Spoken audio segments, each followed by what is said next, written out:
What you see is what you get. WFNG. Fly nerds. You see it and say it. Yeah, you see black excellence and intelligence we now combine. Fly nerds on the verge of connecting the minds. North, south, east, west over digital lines. Catalogs of the culture inside. Seen it with our own eyes. We done been through the trends and phases. The names and the legacy, the changing faces. We can't talk shop, only dealing the truth. You tuning in to the Fly Nerd group, so let the people's in. Yeah. WFNG. FNG. Fly Nerd Radio. Yeah. So let the people in. WFNG. Fly Nerd Radio. Ladies and gentlemen, and ladies, all fly nerd and nerdettes, you are now in tune to the most chopped up podcast in the universe. WFNG Fly Nerd Radio. Chop, chop, chop, chop, chop, chop. Boom. Chopping down the comp. What up? Peace, y'all. How y'all? Peace to all. Peace to y'all. Peace to y'all. Peace to Peace to all. Peace to Peace y'all. to y'all. Peace to the gods. Peace Feeling to good. God. Feeling great. Feeling That's- great. Feeling good. That's good. How are That's you? good. I'm perfect. Yeah, that's a good word. Yeah, man. We are the Fly Nerd Group. We talk about hip hop, comic books, and everything in between.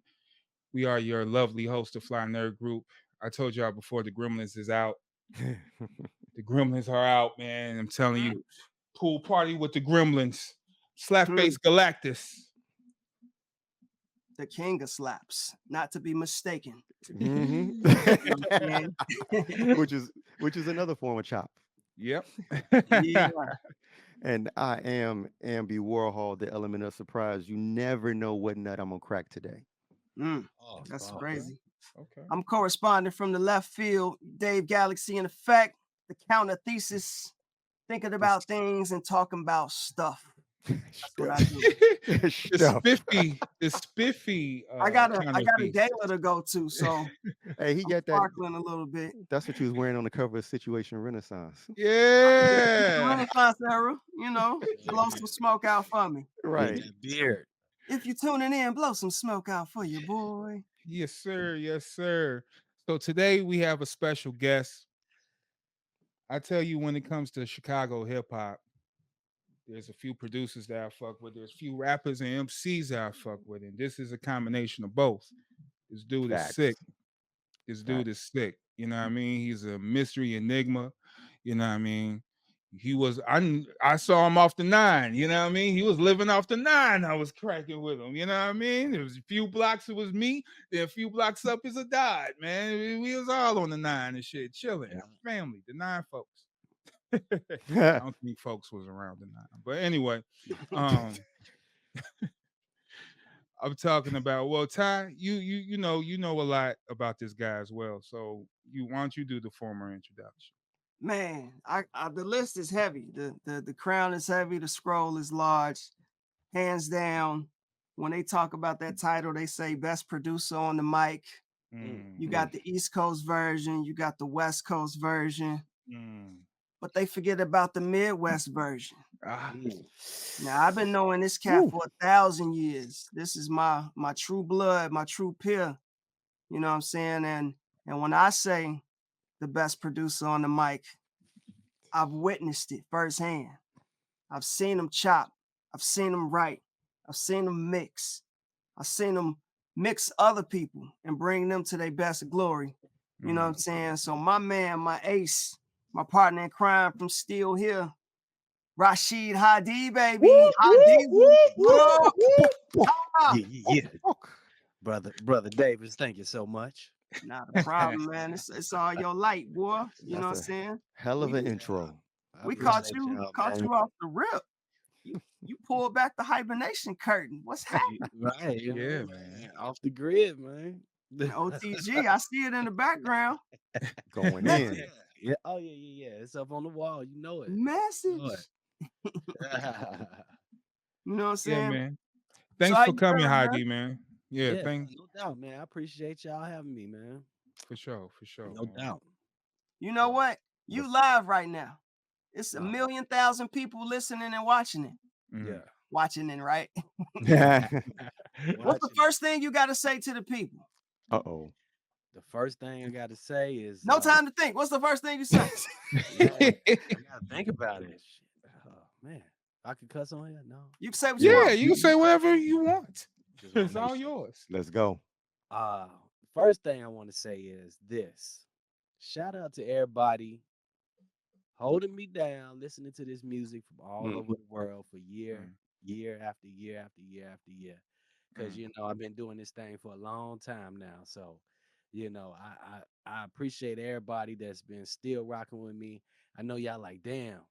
I know a lot of people is just like, damn, this dude still is putting out music. Yes. I love it. This is my life, from Yeah. Taiwan Davis to Philmore Green to Neek Mm. to the Gold Standard Collective to the NRFS to the Mm. Prime Diesel to the Mm. The all of that, list. The everything. list. Chicago heavy. Yeah, man. But I just want to say thank you to everybody. And thank you to you guys, man. Like I haven't done this in a while. So Right. that's why it took me a minute to set up the mic and the camera because I'm like, oh damn, I gotta, because I remember through the pandemic, this was like every day. This was So I normal. already Yeah, had the that's true. headphones ready, had the Right. headphones ready, all that. Bringing it back, Heidi. So now, man, thanks for indeed. joining us. And man, you just Mhm. you said a whole discography, man. So let's get started into it. Let's just cut the bullshit. What got you started in making music? Like what There you was go. the start? What was your There you influence? go. Yep. Okay, so there's layers to it, right? Yeah. So at the root of things, just growing up, uh my father, he played the bass. I mean, no, I'm sorry. He played the guitar and the drums. Mm. Okay. And his name is Harold Hadee, also known as Harold Smith before he was Harold Hadee. And So Heidi, your real name? no, it's not my real name, it's my father's real name. Okay. Okay. Yeah. But I mean like real authentic. I thought it was made for stage, but no, that's real. No, actually, yeah, it's my father's actual last name Okay. when he converted to Muslim. Peace. Okay. Yeah. So he converted to Muslim and changed his name to Harold Abdul Hadi. Okay.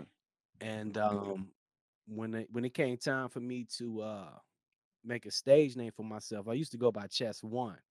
I used to do graffiti back in the day. That's how I looked at Taiwan name and I was like, You knew what it was. I already knew what time. Mm. So yeah, man. Yeah, man. I used to go by Chess One to change my name to Rashid Hadee, kind of influenced by like Mugs like Talib Kweli. And you know what I'm saying? I just wanted to have two first names that was kind of different. Mm. And I'm like, I already got that. I was born with that. So, but I got my earliest influence from my father. Seeing him play the guitar and stuff like that. Man, what the fuck is flying around in here? But I'm sorry. But Fly It's all good. nerd. It was a Fly on the nerd. wall. It's a fly Fly on the nerds. wall. yeah, man, seeing him play his guitar and then everything came full circle later. I ain't gonna get into that yet. But also, I was influenced by my uncle, LD Young. My actual last name is Young. It's not Hadee. Okay. And my You don't uncle have to say your LD whole Young. government, but it's all They can't Shit, get you. They man, can't that's my get you. name, Rashid Young, man. But yeah, man, my uncle definitely gave that influence, because I heard about him early on in life, from my mother and stuff like that. And him playing the bass and winning Grammys and playing with Ramsey Lewis and all of that. So that was just like it was just something just to see. But my actual inspiration came from Another Bad Creation. Really? The actual Another Bad Creation. The Playground. kids. ABC, BBD, What? East Coast Family, all of them. I need to Yeah, man. understand. No, Help me understand. no, straight up. Yeah. So like I went to Atlanta Ah. When I was a little bit younger, and this is around the time when I first started writing rhymes. Just just messing around with it. I wasn't even spitting them out loud. I was just kind of writing them and was embarrassed. That phase when you kind of like just regurgitating what you hear. Mm-hmm. But yeah, man, I went to Atlanta and to my cousin's house, and my cousins was good friends with Red and Mark from Another Bad Creation. Oh, okay. Wow. Yeah, Okay. yeah. So when I went down there that summer, I spent the whole summer that year. I want to say it was 93. Yeah, I think it was like summer 93. And just one, I was a fan of theirs, obviously. Yeah. 1993, so I was a Mm-hmm. fan of theirs, and it's like that was my first like famous, I guess, people that I was Interaction. around. And when Okay. I saw that they was like, when before you actually meet somebody that's doing stuff, I know these days this whole like idea is lost due to social media and all of that because Mm-hmm. everybody think they famous. Mm-hmm. But back in these days, it's like when you saw somebody, it just sent an electric shock through your body, like, oh, you know, and so it's just kind of crazy.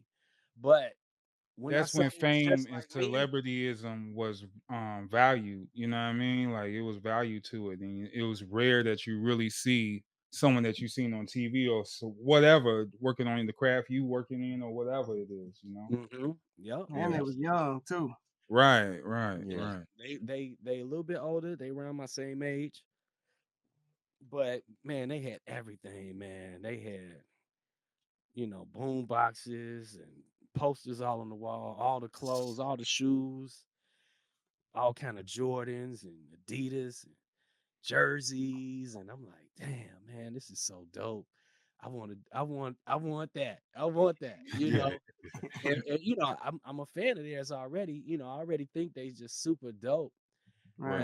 And Right. they young, they young artists that's out there, famous, and I was like, man, I want to be pulling when I'm in by the time I'm in high school, I want to be pulling up in the Benz. There you go. Okay. Plans. Obviously,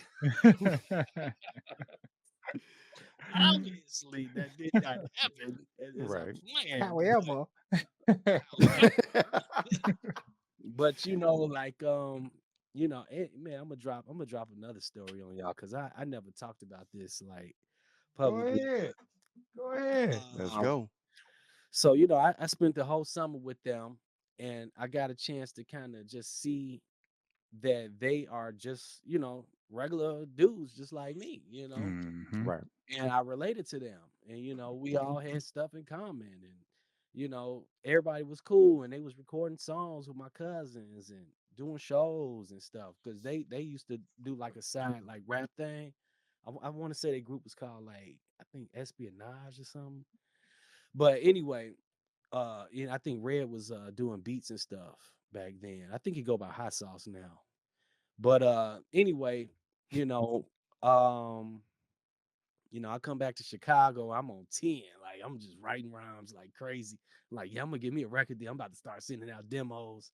So, I'm sending out demos to like Death Row. Of course, it's just a tape that I put in a letter and sent it in the mail. So Yeah. I'm Yeah. sending it to Death Row, and I sent one to So wow. So Def. And the song that I had on that tape, it was like I used to think I invented pause looping. Ah. I used to think I thought I invented that. Like I didn't Yeah. think nobody else on earth was doing that. I Why thought it you was say that? because I just thought of it one day and I just started doing it. You know, Okay. Yeah. I just No, for started real. pause looping. So So that's the natural instinct Yeah, of, because you know what I mean? Because I the think we culture is all was pumped in there. you. We Yeah. didn't have that Yeah. East Coast influence. A lot of us just did that on the We did fly. what we had to Yeah. do. I didn't Yeah. think I didn't think that far. I didn't think like, oh, other people was doing this too. I just started, just doing it one day naturally. So I pause loop, I always loved Please Listen to My Demo by Mm. EPMD. And Mm-hmm. my stepfather Mike, he had a whole lot of like Dusties. Like he knew any song I brought him that was like hip hop new, he knew what they sampled. Yeah. So he was Okay. like, "Oh, that ain't nothing but Phaso." So he played like, "Here, look, listen, listen." So we sitting there listening to Phaso. So I was like, "Yeah, burn me that." So he burned it for me, and I pause looped it into, one long beat and rapped over it and did the song called "Tonight's the Night." And I recorded over that, and I mailed the tape off to So Def, and I mailed it off to Death Row. I mailed Okay. it off to whoever, Boot Camp Click, I think, all Shit, kind of places. I serious, just mailed it You boy. out. was I'm sure, serious. I'm sure most places just saw it and threw it in the garbage, But couple years, like a year or two later, Chris Cross come out with a song called "Tonight's the Night." Is this the expose? So are you saying I ain't saying that it could be a coincidence, but Connect the dots connect, son. Yo, Hey, this that's WFNG. Tell the truth. exclusive. no, That's sir? I don't exclusive. like it. Yeah, Mr. Horse. I can't confirm that because I wasn't there. But the thing is, I did mail the tape down, rapping over the like, please listen to my demo, the Phaso Riding High. Right. I did do a song over that called "Tonight's the Night," and I sent it to So Def. Holy That's shit. crazy. And then when Chris Cross came out, I was like, my whole world was like, I was like, damn, it really happened. They You got fucked me. jacked. It really, I was like, damn, it really did happen. Because that's what Damn. people was always saying back then. Oh, you better make sure you copyright your stuff, or they gonna steal your stuff. They da, da, Yeah. da, da. And I look, back then I'm just like, oh my God, it really happened. But I don't know for sure. It could be totally coincidental. But I did mail it a tape to So Def, rapping over the Riding High, and the song was Phaso, called "Tonight's crazy. the Night." And I just like please, what how it go? Tonight's the night, baby. So blow Yeah, my knees. Redman. Whatever, however, I forgot. Yeah. And That was just a bite explain. from Redman too. Yeah. Yeah, exactly. So Yeah. it was like a big thing. I Gotta guess tell the truth. after that, originally came out, a couple people kind of used that on their shit because it was dope. Once That it's "Tonight's out the Night." So, I was one of them as a shorty, just, trying to put together a demo because I wanted to get me a record deal as a teenager. there. Hey, JD, Just run like them another royalties. Hey, yo, JD, where the JD, run them snaps at? royalties. Where the snaps? run them props back this way. Yo, that was an easy. That got y'all on fucking JD. y'all was on the top 10 list with that song, nigga. Yeah, Get the come fuck on, out of JD. here. Come on, JD. I ain't Run that those much snaps. in debt, but I'm Run just a those little snaps, bit in debt, man. Just a little bit.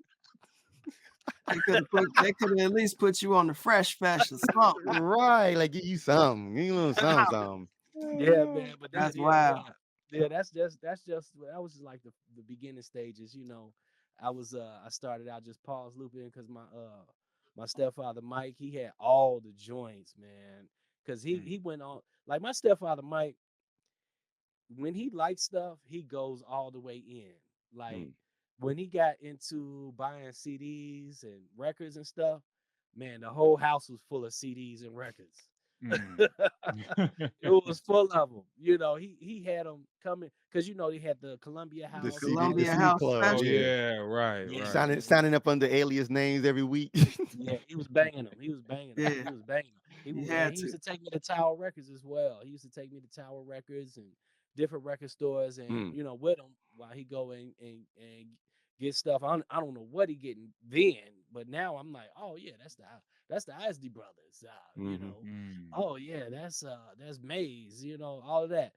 I know that now, but back then it was just all new to me because, like, just think when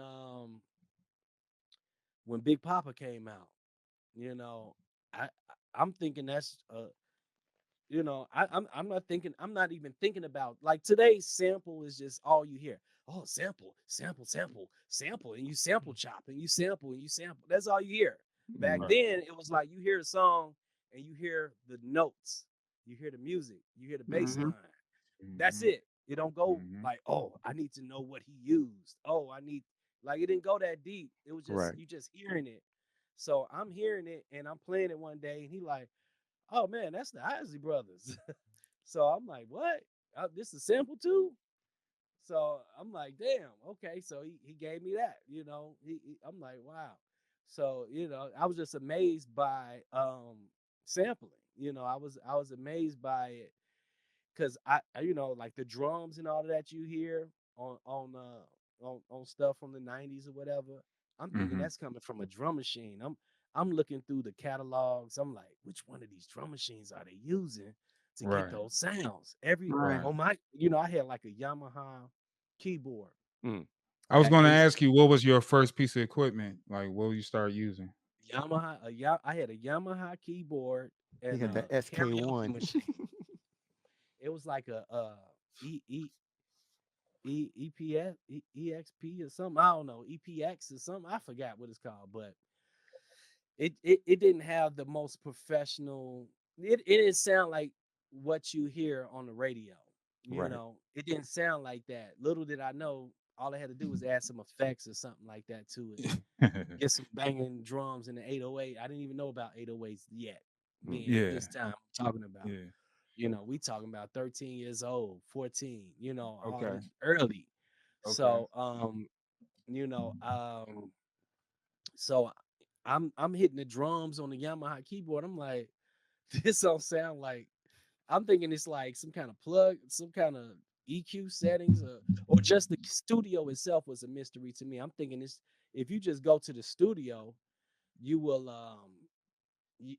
it'll just spit out the sounds for you or something. So Oh yeah, you just thought it was You just walk in. because it was in the studio, in these early days, you don't even, in these early days when you're not all in this music stuff like this and you doing it all the time, you don't even hear the hi-hats.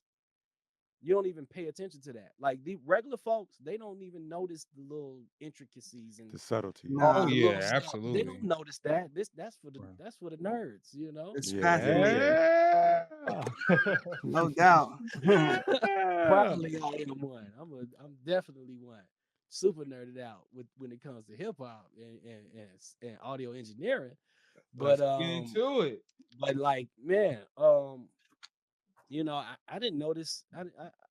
All I noticed was probably the bass line, maybe, and the snare and the kicks and stuff. Whatever you could beat out on the table with your hands, pause, on the lunchroom table. But yeah, I'm Can't wild. believe you No just place said for that that. here. Wildin'. But yeah, man. When did you realize that you was onto something? Oh man. Like when So, did that moment happen when you was like, oh yeah, I got this? like throughout my entire life, well, not, I wouldn't even say that, but maybe like 8 years old and up, I just had it in my heart that I just felt like the reason why I even got into this, because I felt like I knew how to find stuff that people would like to hear. I just felt like I knew what people like to hear. I just felt like I knew what people like to hear. Okay. So when was the first time that you felt like you actually pulled all these elements together to construct your first beat? Because you got the understanding, you got a taste of sampling from your stepfather. Now you're experiencing some things on your own with the equipment. So Right. with those two foundational tools right there, when was the moment when you were able to pull it all together and say, okay, I done made my first track? Right. All right. So What he said. so I was in Mississippi by then. I was living in Mississippi by then. We in Jacktown now? Jackson. I'm in Jacktown. Okay. South Jackson, Willowwood. What up, y'all? But so I'm in Jackson by then, and so when I went to Jackson State, we had access to the computer lab, and ain't nobody had no computer, so we went to the computer lab to use the computer. So I'm in there, I get wind of a program called Cool Edit, and so actually, let me backtrack a little bit. Once I got access to a computer, and my stepfather also taught me how to use a computer early, like 10, 11, 12 years old. He's like, you better learn this, because this gonna be the next stuff. This you ain't gonna be able to get a job without doing this. And I'm like, huh? That's the future. Because like our computer, like the first computer was like green text, the green font with Like the a black Tandy background, 1000 with a Looking like the DOS Matrix. IBM BIOS. with the floppy disk that actually flopped. Yeah. Right. You know, the 3.5 joints. big joint. That was my first computer, you know. But obviously you can't. I mean, like MS DOS, man. But Yeah. once Windows came out with Windows 98, it changed everything. So it had a audio recorder on there. Yep. So on the audio recorder, you can also mix paste. So you could take one audio sound and paste it on top of another. You talking about an Audition? Well, in Cool Edit. You can do it in Cool Edit, but this is before. Okay. So I'm on the sound recorder, and so I would take, like, you know, I always love DJ Premier, and so DJ Premier, one reason I really loved him back then is because he always left drums open. Yeah, he did. On his beats. Yeah, He'll always have some kind of snare and the kick, you know, something like that real quick. And I'll just get that little piece and loop it and just playing around with it and stuff on the sound recorder on Windows 98. And and then next thing you know, I looked, I'm like, mix paste. So you could paste this on top of another. So I would like just I would listen to the orchestra channel on the radio, right? Because I'm like, I don't know where people getting sounds from. I don't know where these beats are being made. Right. You know, Mass Appeal, you know, stuff like that. You know, The World Is Yours, you know, Shook Ones. You didn't have a record collection at that point. Way far from that. Okay. I don't know. I don't even know people do that. I don't even know people dig yet. Like, I don't even know nothing about that world. All I know is my stepfather can point out like every song that whatever song is playing, because most every hip hop song had a sample. Yeah, back Right. then. I'm thinking it's just somebody in the Good ones, studio at least. playing it. You know, I'm thinking somebody just in there playing it, like the producer. You know, I look at the credits because that's what I always used to love is reading the credits. Right. Whenever I had a new album or something, and I'll be like, oh man, you know, Dr. Dre, damn, okay. So, you know, I'm thinking all of this. I'm not even expecting it to be some kind of sample thing. You know, I'm not like when you're completely ignorant to that world, you don't know. You know, that's why everybody today is sample, chop, sample. Don't nobody know that. Right. That's between me and you. Yeah. Yeah. That's the secret us. sauce right there. We're supposed to talk about that in code. Right. But it is what it is. That's the world we in now. Sample chop. and telling exactly what and they was tell done. exactly where it's from, where it's at, and everything. Quarter chop. Yeah. Eighth chop. This is quarter chop. They tricking off now. Is that beat snitching? It is. It is very much They'll so. Shazam you. It is Hey, very Premier much. Like I warned said, everybody. He Like I did. said, DJ Yeah, he Premier is did. my earliest influence because when I first heard Crooklyn Dodgers, Return of the Crooklyn Dodgers, that's when I knew I wanted to make hip hop. Because like back when you know, like when I met Another Bad Creation and all that, I'm like, okay, so what kind of music I want to make? I want to make the dopest music, whatever I think is the dopest thing. I want to be the best. I want to make the dopest sound. Okay. Because I was really into house. Okay. I was really into house music. I was bumping DJ Waxmaster, DJ D-Man, you know, I was bumping that. Okay. You So know, that's- that's what I was listening to shit like that. I'm from Chicago, man. I'm from the West Side. Let's You go. know- Washington and Laramie, That man. healthy Like, for real. mixture. That's what So we you- listen to. Your footwork game was on fire. Man, Let me no, hold your never. shirt. Hold the shirt. Never. Watch Man, my we was feet. bumping Fast Eddie, man. We was bumping Fast Eddie. Mhm. Yeah. Come on, man. We was bumping I that. hold my own shirt, That's all motherfucker. I knew, though. That's all I knew. That's all I knew. So then one day I hear Return of the Crooklyn Dodgers. We'll come back to this story as well. Okay. I hear Return of the Crooklyn Dodgers, and I'm like, damn, what That is shit that? What keyboard knocks. made that out? Yeah. With the bells. Boom, boom, ding, ding, ding. What made that sound? And I was on a quest to find what keyboard, what drum machine made those drums. I was on a quest to find it. I'm looking in the, the little magazines for Musician's Friend and all of that, just staring at all of it. I'm like, You're looking at that all boss that stuff doctor is in that rhythm and all MPC. that. It Right. got to be in that MPC. It must come in that MPC. Hmm. And then I was like, so I'm like, I want an MPC. For years I wanted an MPC. And I just kept wanting it too, because it cost like, the 2000 was $2,000. The $3,000 was $3,000 back then.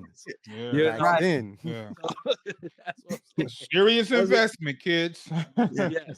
Yes. It was. Yeah. It cost some bread. You had to. That's what I'm saying. It was equipment for the professionals, not Mhm. just anybody just to play around with. It's for the real G's in this shit. Kids wasn't just pulling that up on Christmas morning, like, look, Mom, thank you. No. People. So let me ask you this, people Hadee. tinkering around with it. Like, you had to pay for studio time to Yeah. use that, and it wasn't. And really understand. Yeah, that's why people was paying millions of dollars on projects, Yeah, man. So I forgot where I was even headed. Well, let me ask you this. You travel through the South a lot. And ever since I heard you rhyme, it's a different, like, cadence. What's the word, Taiwan? Because you say I fucked this word up. You say cadence, Yes. and I'm gonna be on the quality control team, and we're gonna call it cadence. Cadence. There you go. I thought it was cadence all this time. That's that all that Belizean in your body. Right. He just want to just add be the coming vowels. out. Cadence. We're going to All right. add some vowels and some syllables. Okay. Yeah, man. So you always had like a southern cadence to There it your is. rhyme, to your flow. You know what I mean? And yeah, that's from being in southern Mississippi. drawl a little bit, man. And That with twang. the west side, and 'Cause with that's the west there. side perspective, that's there too. So yeah, you always stood out when I listened to you, because I'd be like, dude, something about this guy. He's dope, man. Yeah, my talk is full Chicago and Mississippi combined.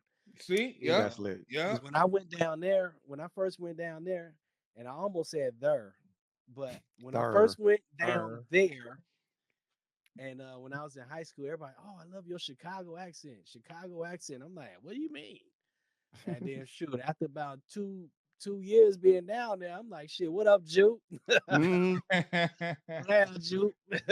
Hey, what's a Chicago accent? Because I heard that man. before. Huh? Well, you can't hear your own accent. That's the problem. They say we sound country, but you got to figure.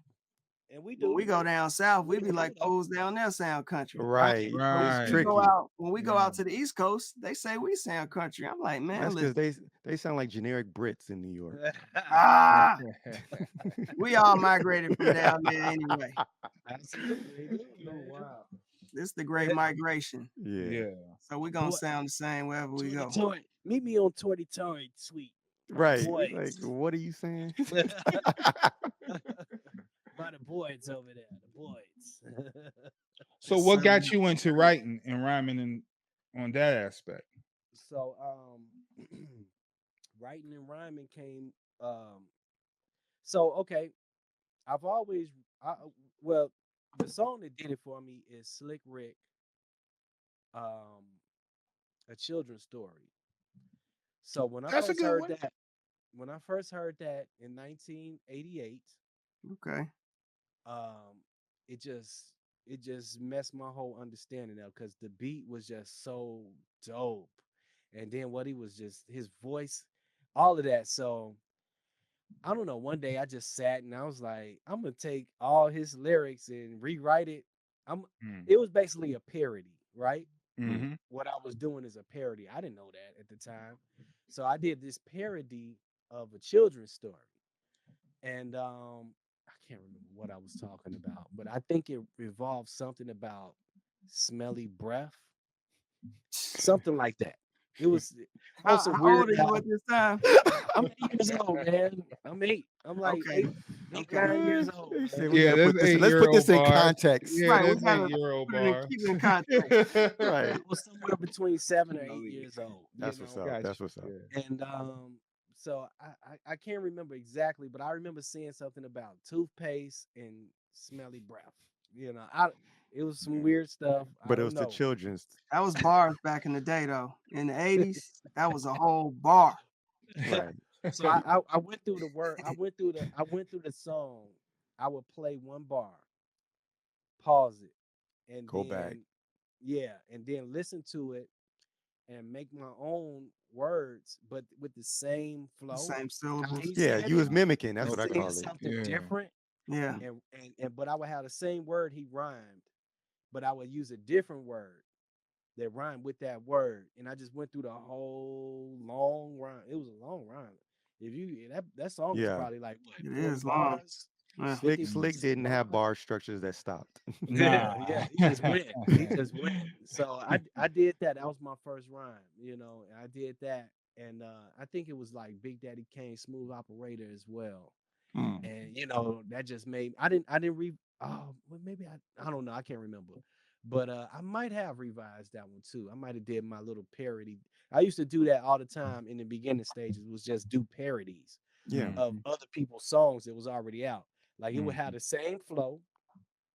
I would rhyme the same word at the end of the bar that they would rhyme, but I'd be saying something totally different. And that's how I learned how to write my own raps. And then next thing you know, I started writing my own raps. And then next thing you know, I'm like, I need beats to put these rhymes over. There it You is. know. So then that's when I started getting introduced to the beats. But it all came together once I started getting in the computer lab and using that sound recorder. And then I heard about Cool Edit, which was the sound recorder on steroids. Like Yeah. I'm talking about prime diesel. No pun Yes. intended. No pun Mhm. intended. Yeah. No pun intended. But it was just, man, it was huge once I found out about Cool Edit, because my interpretation was that these programs are basically like using Word or whatever word processor, whatever, but for audio. You know how you can copy a word and paste it, copy a sentence and paste it, Mm-hmm. over and over again if you want to. It was like, You was copying waves. yeah, it was just for sound though, so Mhm. it translated well with me because my stepfather taught me how to use a computer. And that's how I got into that. But the Jackson State Computer Lab, that's what turned me out. And shout out to my man Scrap Dirty as well, because I think he might have had Cool at it. So he kind of showed you. Yeah, he had it on his computer. Shout out to Scrap. Yeah, he had it on his computer back then. So Violator All Stars. Yes, yeah, because he used to record his mixes and stuff for the radio on that. Yeah. Okay. So you've been So, yeah. physically looking at waves in the physical form on the spectrum for years. Oh yeah. Since Do you since think that 1998? Since 1998, man, that's when I made my first like actual beat. But Okay. I was making beats before that with the keyboard and stuff, and recording it to tape. So like, what I would do is first, you know how when you record the tape, when you dub it to another tape, it loses a little bit of quality. Mm-hmm. So I would do, the instruments first, and then do the drums last, because because the drums would sound too muffled and grimy. Because if I because did you'll the lose drums a first, generation on there? yeah. If you So did the drums first, they'll get degraded about time you get that last pass on there. So you was yeah. engineering before you knew what engineering was. I've always engineered technically. Yeah, I've always engineered. I didn't know what the hell I was doing, right. but I I just got my start with the karaoke machine, man. I wish I knew which brand that was, man. I know it was bought at Sears, but I can't remember what brand the karaoke machine that was. But man, that karaoke machine, because you could plug a mic up to it, Okay. and you can actually change the speed on the tape deck. Ah. On one of the tape decks, not both of them, only one of them. Okay. You know, the play tape deck, the record tape deck, you couldn't change the speed on that, I don't think. But and it had There was like a a few little tape decks like that. Yeah, you're right. yeah, man. Yeah. Once I So then you'll speed it up, and then you'll cut from there. yeah, I speed it up, slow it down, whatever. And and pause sample it, you know, or like when I'm making beats with the keyboard, I would just play it over and over again. If you fucked up, you had to just go back. But I would just play it over and over again. I'll look at the clock. If it's 11:20, at 11:25, I stop. You Okay, know, so you have enough in. So that was right? your time marker. Yeah, I'd be You knew like, how to. man, most songs is 5 minutes. In That's my your head, simple. That's yeah, your in my first head, version of simple. yeah. In my head, okay, most songs is 5 minutes. Right. So I'm gonna play this for 5 minutes. And then I just play piano or something, 5 minutes straight. No metronome or nothing. It's just going. Yeah. No, actually, no. That at first it wasn't, but then I figured out hit play on the drum machine. Don't record it, but Just just had a play it metronome out. going. Yeah, just hit Yeah. play. The drums is going and you playing along with it, so you're gonna be in sync. Long as long as you got a source of tempo. Mm. And you know, down the line, I learned, oh, that's just what a metronome, a click track is for. I didn't Mm. know this. High school, I didn't know But see, this. that's the genius right there. So by the time you get to the tools that got all those little bells and whistles, it's Yeah. easy for you because you already figured all that out without the easy part. Absolutely. And it wasn't. It was not easy. It got even worse. Once I had all the tools, I was lost. Mm. I was lost. Like when my first album came out, Dedication. Now I'm talking about the Japan version. They came out a year and a half before the US version. That Mm, one, cool. oh my God, man. I didn't know what I was doing, man. I'm in the kitchen. I'm living on 74th and Cottage Grove over the funeral home, Yeah. Yep. Mm. recording in the kitchen on this little mic I bought from Radio Shack. You know, but Fucking hood. I learned to take a hanger and put a sock on that motherfucker and Mhm. put that in front of the mic as my pop stopper. Put the mic on a broken broom stick. Had that joint just up there. Hey. And you know, that's how I used to record, man. And that Japan version of Dedication, that was made that way, man. I didn't Damn. know nothing about compression or EQ and stuff like Okay. that. I used to mess around because you know I had cool edits. So I used to mess Right. around with those settings a little bit, Yeah. just tinkering with it. I didn't know Yeah. what I was doing with it though. I did not know. And but by the time the US version of Dedication came, I had a little bit more knowledge and I bought some newer equipment. Like I had an actual studio mic. My first mic, Mhm. what was that? The MXL 990. I had got the MXL 990 and the Yamaha mixer. Okay. You know, I thought I was doing it big, boy. Oh yeah, and I did I get that Bluetooth back then? No, The no. PreSonus joint.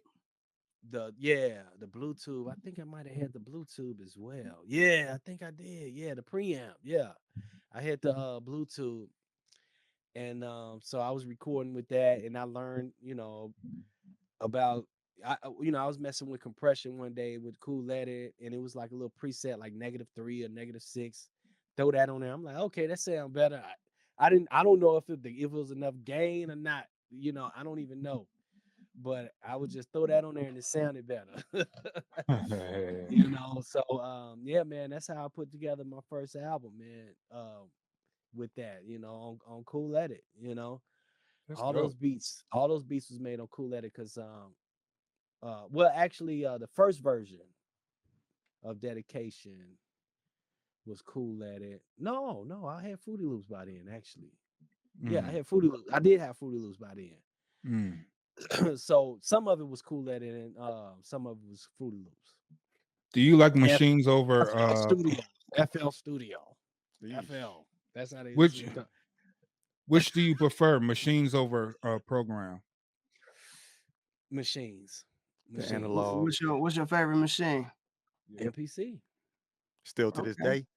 Oh To yeah. this Oh day? yeah. Did Absolutely. it blow your mind when you first got on the MP and was like, It didn't. Why the It, it, sounds it, that? it was frustrating. It was frustrating when I first got on. No, Yeah, because yeah, So MP yeah. don't come with no sounds.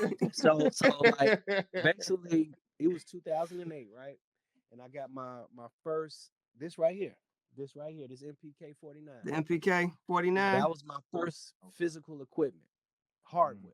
That was my first hardware. Is this MPK 49 right here? The You same had joint. that before everybody. It's still, I yeah, remember that. it had Ableton Live on there. I didn't know Yeah. Ableton was about to be popping like that. Yeah. Wow. I didn't do nothing but just open up Ableton, look at it like this, and close it. I Yeah. look at it for like 10 minutes. Like, nah, I'm I'm like, what good. is this? Close it, Ableton was open up Fruity wild. Loops. Close it and open up FL Studio. you FL. know? That's what they FL. call it now. They don't call it Fruity FL Loops. They Studio. don't call it Fruity Loops no more. Some Sponsor of these us. shorties don't even know it's called Fruity Loops. Yeah, they just know Right. FL. Yeah, Right. they just know Florida FL. Studios. FL. you know. But Florida yeah, man. Studio. When I first got on those pads, it just changed my life, man. I loved, it changed my whole sound as a producer. To be honest with you, because it gave me more feel versus just sitting there with a mouse, a beat Yeah. just like God, and I'm just sitting there like click, click, Yeah. click, click, beat Yeah. done.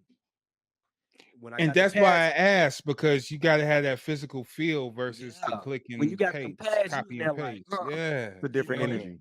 the Yeah. energy is flowing through your body. With the mouse, it's flowing through your body, but it's just like it's boring. It's like playing a video Mhm. game. So if Really. you I mean, video games are fun. Don't get me wrong. For what it is, but But making when it comes to music making shouldn't be. music, Yeah, and yeah, if you you got just sitting there drawing notes all day, yeah, you got a Right. it's little not gonna groove going, but you do just it. sitting there. Drawing notes. You just sitting there like this. You just sitting there Right. looking at the computer. But yeah, man, when I got those pads, but when I got my machine, that's what really turned me out. When I got that machine, because the pads on this MPK was my first experience with the pads. So I was like, okay, when I got the machine, that's really what changed it. And when I got the machine, it just made me want to MPC even more. So I ended up Because it getting ain't my had no first. stop button. Right. Right. So Shots fired. so I ended up getting my first MPC 2000 in 2014. Nice. Ain't that crazy? But you know what? It's classic. Years.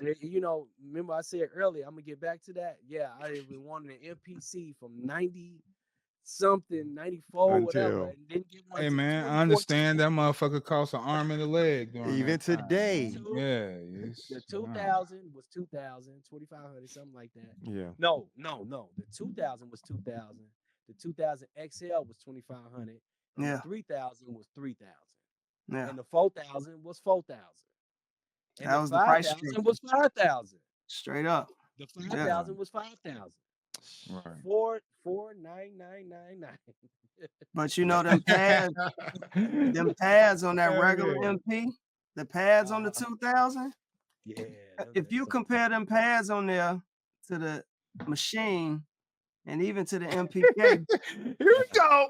it ain't no pads like And the you turned MPC me out with that. 2000. You Period. turned me out with that because remember you brought the 2000 to my crib over by Yes. the lab when I was on 79th. Right. And that Okay. day, oh man, I was like, it just sounded like the way the drums, because I'm like, man, why the drums sound like they just moving with each other? Smacking. Because on the computer, they're there, but they sound separate. They're playing at the same time, but you can identify them as being, because I guess it's like a compression that's going There's on. no blend on the master bus of the MPCs. I It's don't a know. different for engine in sure. there. Yeah, when it comes to sound, and this same engine actually happens in Cool Edit. Yeah. Cause I was clipping like a mug on all kind of stuff, but I never knew I was, because Cool Edit automatically has like some kind of limiter or compressor or something going on. So I didn't know that. Like that was my answer to making things louder, is just turn it up. turn it up. Fuck up. Layer it up. Fuck On my up. first album, I didn't know nothing about. I didn't know compression and stuff like that can do that. But yeah, man. So I was able to put together my first album like that. straight. We used to call it nigga rig studios, man. Legit. Legit. Yeah.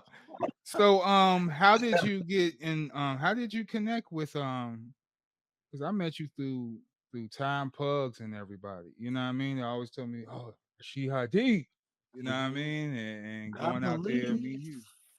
How did you get linked with everybody? I want to say Old School Ice Green might have. Okay. I think Old School Ice Green might have linked that up. Now, Pugs, I knew Pugs early.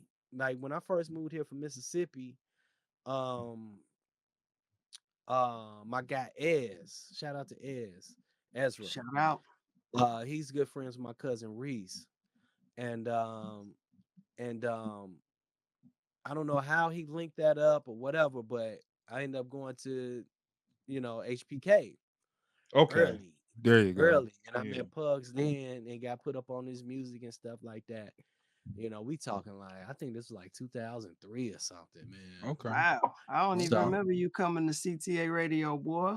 Yeah. I was there. I Snuck was there. in there. Pugs was there, and Pugs was only Pugs there. Like K Max wasn't there or nothing. Like it was just Pugs there that day when I went, and it was actually another artist there.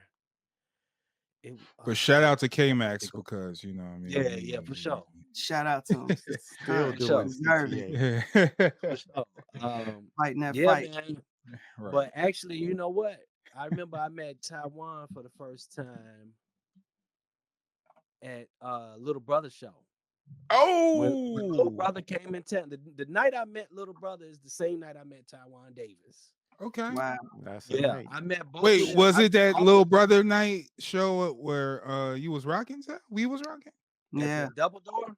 Yeah. Nah, I believe you was on stage. No, you was. it was at the Vic. rocking that night though. I am Oh, was on stage. it was Double Door. It was that You're show. right. I was on Yeah. stage, sir. I am was rapping and playing the drums at the same Yep. time. the I'm same like, Yeah. who show. the fuck is these dudes? Yeah. And then like Taiwan had did a joint over a Kanye beat. And I'm like, damn, this nigga know Kanye West and shit. Oh yeah.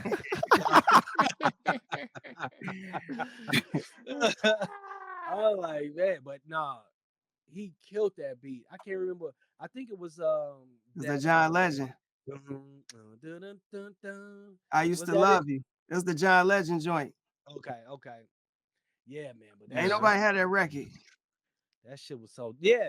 It was like a rare joint. Like Yeah. I was a big fan of Kanye at that time, so I just knew it was a Kanye beat, but I had never heard it before. But I knew it was a Kanye beat. You Mm. know, Them and, drums. maybe like a year Yeah. later, I heard the actual song. Maybe I don't know. Maybe not a year, maybe 6 months, 3 months or something. I don't know.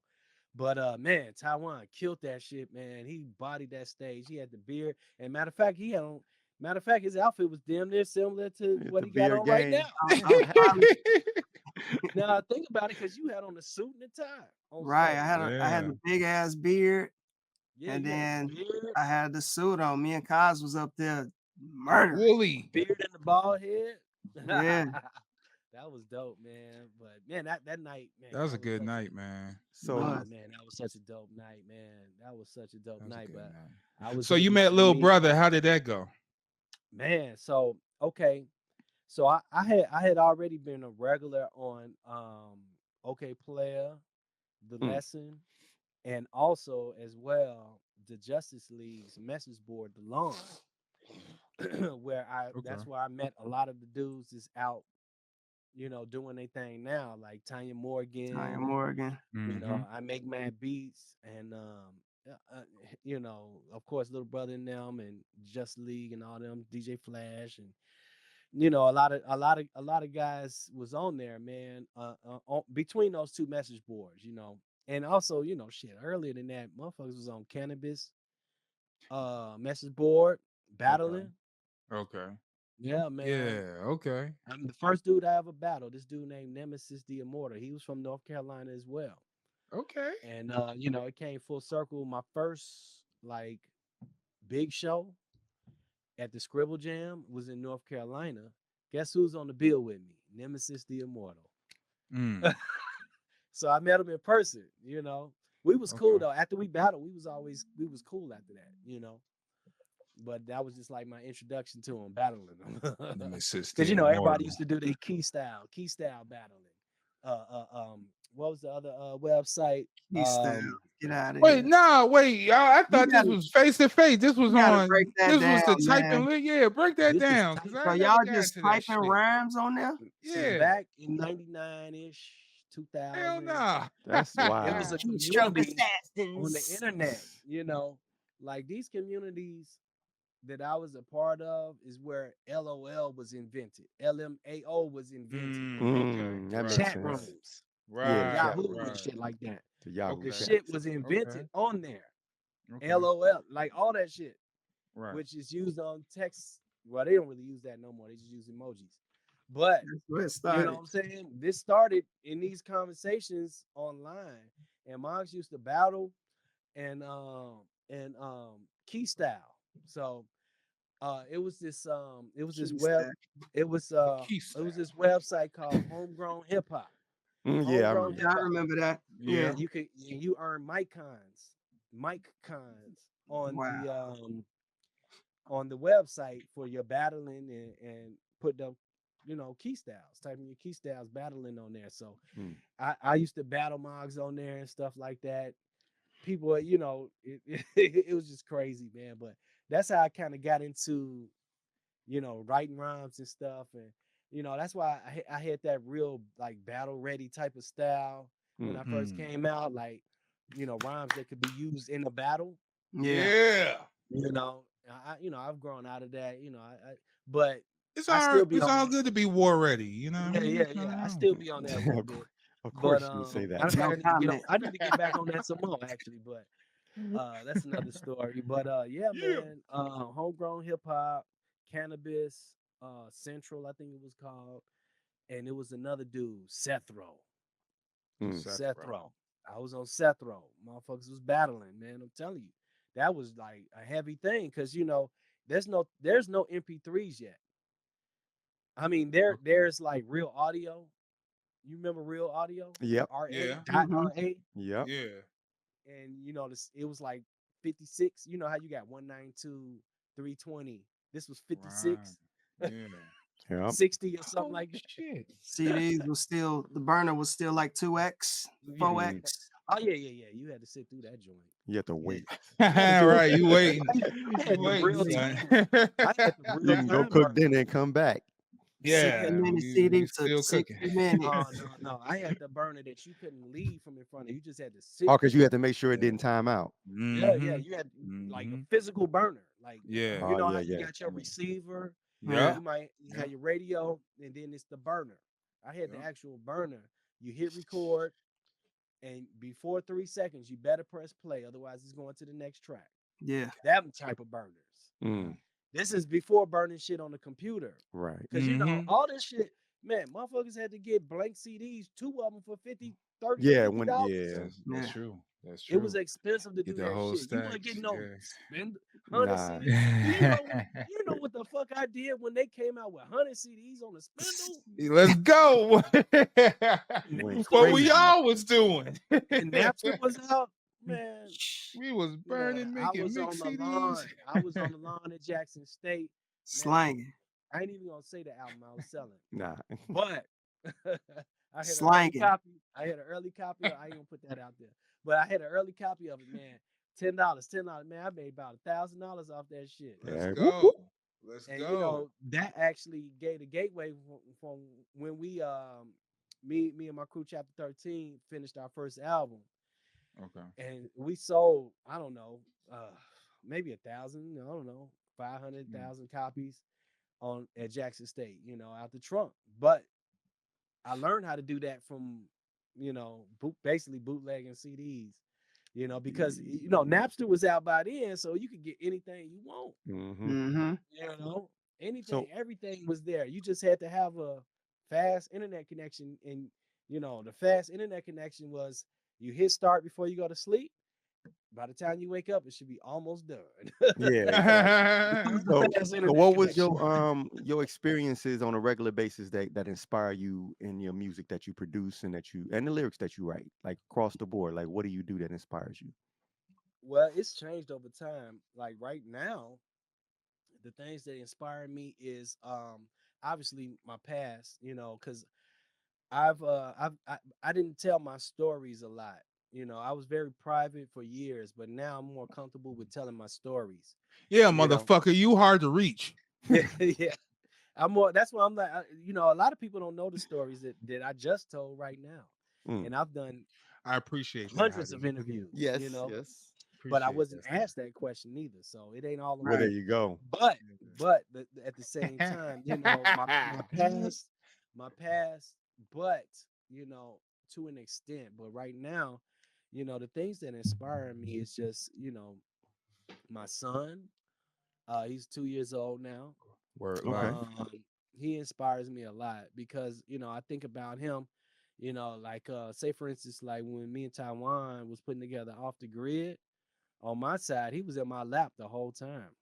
Mm-hmm. And Mm-hmm. I Okay. would look at his reaction on his face to know if that joint a banger or not. Ah, He's less than a year old, the but baby test. when a dope sound, how How they just a react, dope yeah. chord is, Yeah, and you see he was just like flinch, like what just happened? Like what was that? Is that dope? Is that Yep. what you call the dope? it's going through Right. his head. Is that the dope? Is that what dope is, Oh, Dad? dope. I don't know what this world is. Where am I? But I I'm like with that. these big ass speakers, and this computer right here, and I'm in my dad's lap, and he's got It's all that these rap buttons shit, everywhere, son. and these faders and all this stuff everywhere, He and I getting just it keep hearing uncut this stuff. He says it's dope. in its purest form. Yeah, man. But yeah, man, my son influenced me a lot. But I I just think about others, man, and bringing just making their day better. You know, like Okay.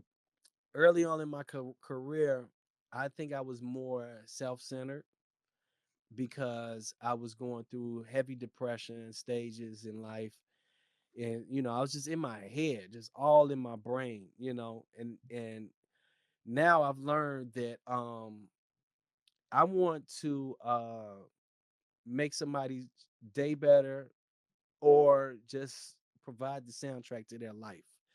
So, that Okay. inspires me the most now is just knowing that there's somebody in Germany, there's somebody in Brazil, there's somebody in South Africa, Japan, you know, all in all the France, all these places that may not even understand everything I say.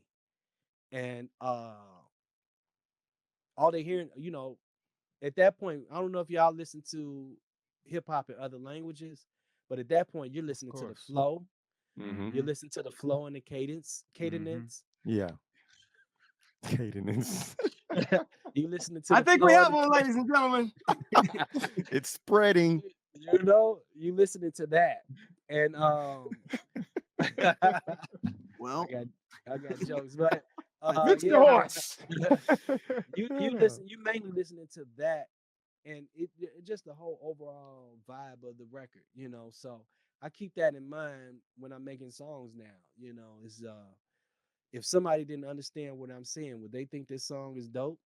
Okay, You know, Mm, that's a so good when gauge. you that's had heavy. when you Mhm. got affiliated with the first the first version of Dedication, because it came out in Japan, did yeah, that spark you thinking abroad and international? yeah, oh Or yeah, from the gate. were you always thinking, yeah, I'm from Chicago, I stayed in Mm-mm. Jacktown, but I'll need this music to go everywhere? Yeah, since I'm a hybrid, Chicago and Jacktown, that didn't really, it wasn't on my radar at the time. Okay. And I'm on the internet like a mug. I'm all on the internet. So, like I said, I'm on Seth Rose, Homegrown Hip Hop, Cannabis, The Lesson on Mm, OK Player, The Lawn mm, on mm, Justice League. It was mm. all internet stuff. It was social media before it is now. Okay. So I'm very international with it.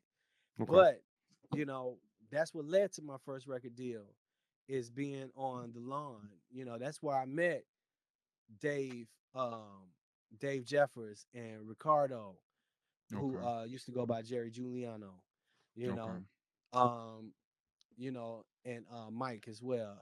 But that's where they were, you know, and they hit me up. They was like, man, you know, we're about to start an online record label, which was crazy at that time. You know, we about to start an online record label. We want you to be an artist. So they had me and they had my man K Hill from North Carolina. Okay. Kevin Hill. Kevin Mhm. H. Hill used to be back in the day, but Kevin Hill. K Hill, I'm sorry. But Okay. you know, we was the first artist. They dropped the compilation which featured like a lot of North Carolina talent, you know. So so they got the opportunity to get, you know, they was grinding heavy, man. They used to be on every, like their way of promoting it probably created spam for artists Mm. today. Their way of doing it, because they was on the emails, they was going on every single message board posting Rashid Hadee.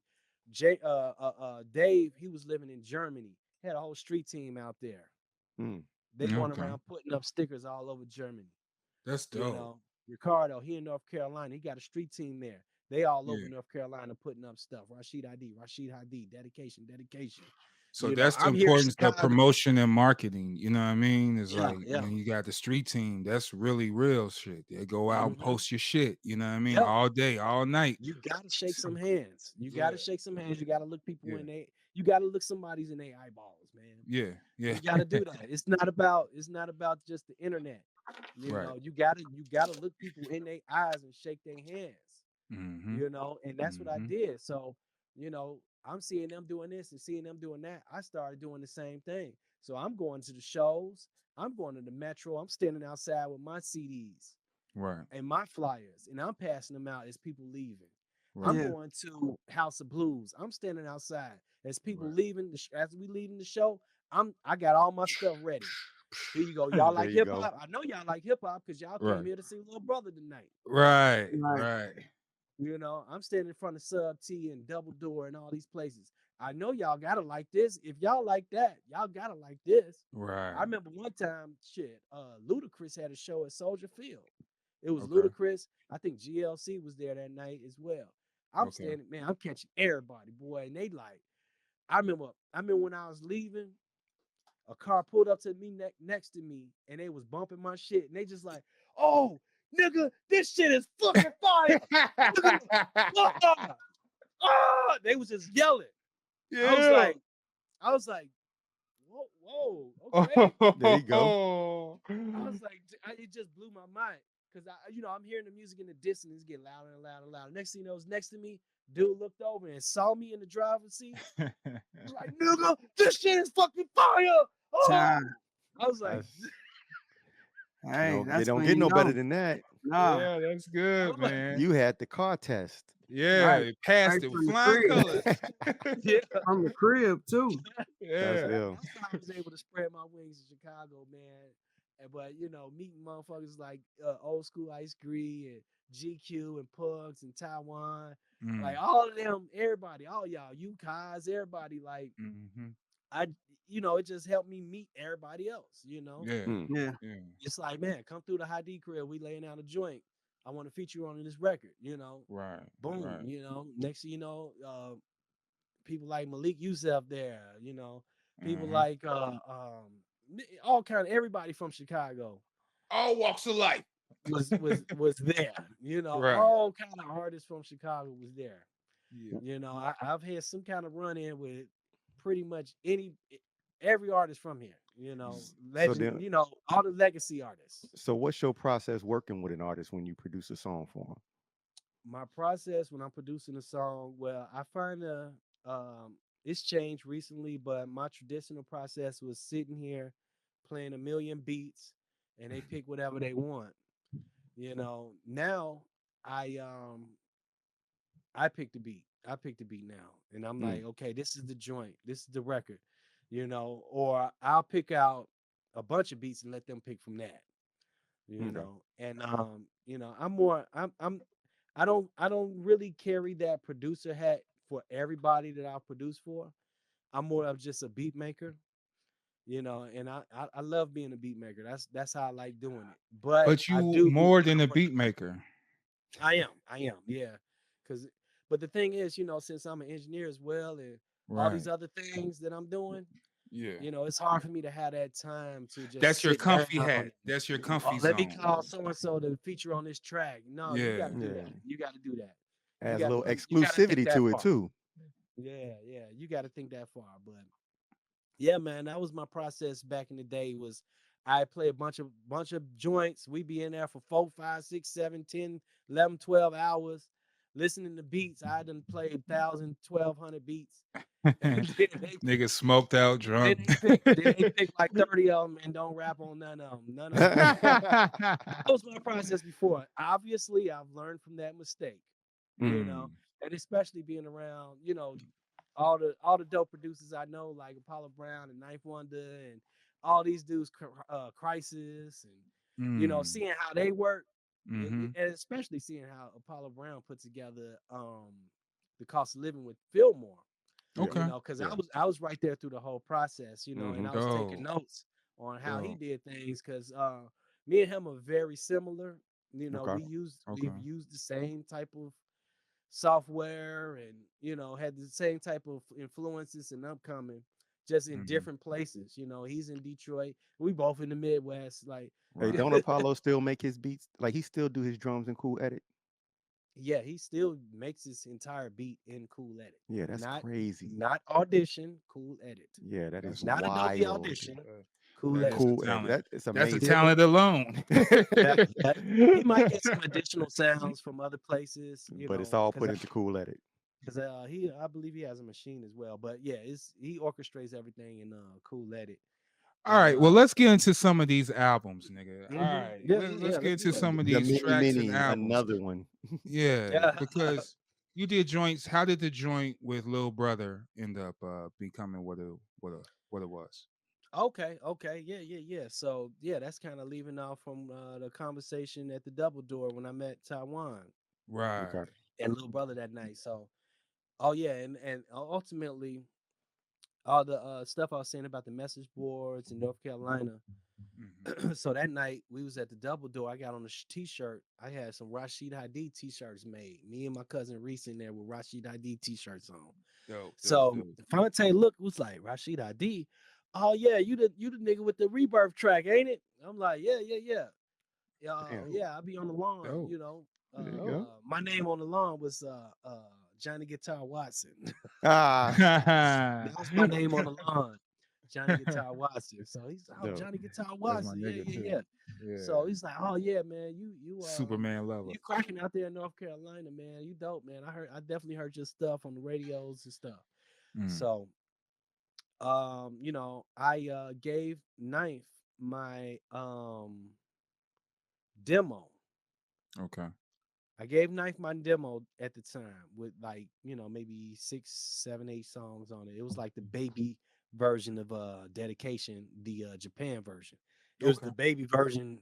So this is like, recording 74th and Cottage Grove over the funeral home, recording in the kitchen Mm. on the Radio Shack mic, So but man, I've never gave music to somebody and they actually called the number on there. Damn. Mm. Yes. So Sunday, I think the show was on a Sunday or a Saturday. Right. Monday night, I look and I see a North Carolina area code 336 or whatever it is. Answer the phone. It's motherfucking Ninth Wonder calling me. Mm. I'm like, Himself. oh So, yeah. But see, this ain't the Ninth of today. Of course, right, this is nice still getting he's on. Right. he's gonna come up as well. He's not the legendary. He was definitely legendary at the time, but he's not the the solidified person he is today. But he called me, man, and he gave me some super props, man, and he made me believe in myself, man, because I didn't know, and I didn't have faith in this music industry, especially from my track record of niggas not fucking with me and what I'm saying, so deaf experience, all that, Mm. another bad creation, all that. Mm. You know, and it's like, man, you know, I done came across all these motherfuckers since, you know, early preteens, you know, Right. and you know, I run into Ninth Wonder, and he's the one that calls me. He called, man. I couldn't believe it. I couldn't believe it. That's how I go. But Yeah. you know, we have been tight, and actually, you know, Fonte, like I mainly was tight with Knife and Fonte the most. I'm Mhm. tight with Big Pooh as well. Me and Big Pooh are super cool, but I was Mhm. mainly always talking with Fonte. Okay. Because of the message board. He was always on the message boards as well. You Okay. know, Knife and Big Pooh wasn't really on there as much as him. You know, That's so true. yeah, man. But we would talk on AOL Instant Messenger and stuff. You know how he put together foreign exchange. Yep. Mhm. So he met Nicolay on the message boards, Right. and Dope. they was on that AIM going Mhm. back and forth with sounds. So it was the Mhm. same thing with me. You know, Okay. I would send him some beats. He's like, man, you like a Chicago version of Knife. You know, I'm like, yeah, that's true because I'm very influenced by him. Now he You a know, Carolina Mhm. version of you. yeah, There yeah. you No, go. no. When I first heard Knife Wonder, see, my sound was already like that. Mm. You Mhm. know, that certain sound that a Knife Wonder has, Apollo Brown That has, warm, that a Pete Rock or a Premier or a High Yeah, Tech you're has. right. It's a That warm certain layer. sound, Yep. it's a Yep. warm. Yep. J Dilla, you know, like that Yeah. certain little sound, Yeah. like we all have that little common thing, but everything don't sound the same. Cause you know me, I have a southern influence. You know, I'm in Jacktown. I got 808's in my beats. Like that's just what it That just is. come with it. Yeah, yeah. Mhm. Before My uncle, 808s and heartbeats. my Right. uncle is LD Young. Like the low end is gonna be there. Like Right. Mhm. we like bass. My family likes bass. I do You too. know, Yeah. I like second that.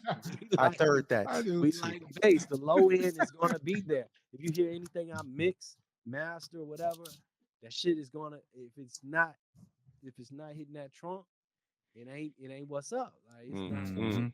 Gotta have No, little rattles. they gotta hit them subs, man. Like that's just what I've always been a fan of. It's being able to be the creator of that, like the god of that whatever you about to hear, that low end, and just fucking design it. You Around it. know, Yeah. like I test it out. I ride in my car and I tweak it and I look at the mirrors and I'm like, if the Ouch. mirror is not shaking right, You want to feel it. You want to see I it. gotta tweak. I gotta go. Yeah. You Oh shit, ain't hitting. got- Ain't Yeah, man, but yeah, let me get back. Let me get back to what I was I saying hear it, though. but I don't feel it. Let me Mhm. get back to what I was saying though. So like, you know, Go ahead. I'm on the aim with Fonte. You know, we going back and forth. I'm sending them some beats. Like I had sent them some beats for the mixtape that they did with DJ Do the Drama, drama. Mm-hmm. Separate but Equal. I sent them Right. beats for that. I sent them beats for that. You know, they didn't make the cut. None of those made the cut, but it got that relationship going with me and That's Fonte what. where I would send him stuff. Like he be on AIM, I be on AIM. I be like, man, check this out. I'm working on this right now. Man, send me a pack. So I sent him some. The last pack I sent him, it had that Dreams beat in there, but that beat, I did not think they was gonna pick that because that beat, like me and my crew back then, Chapter 13.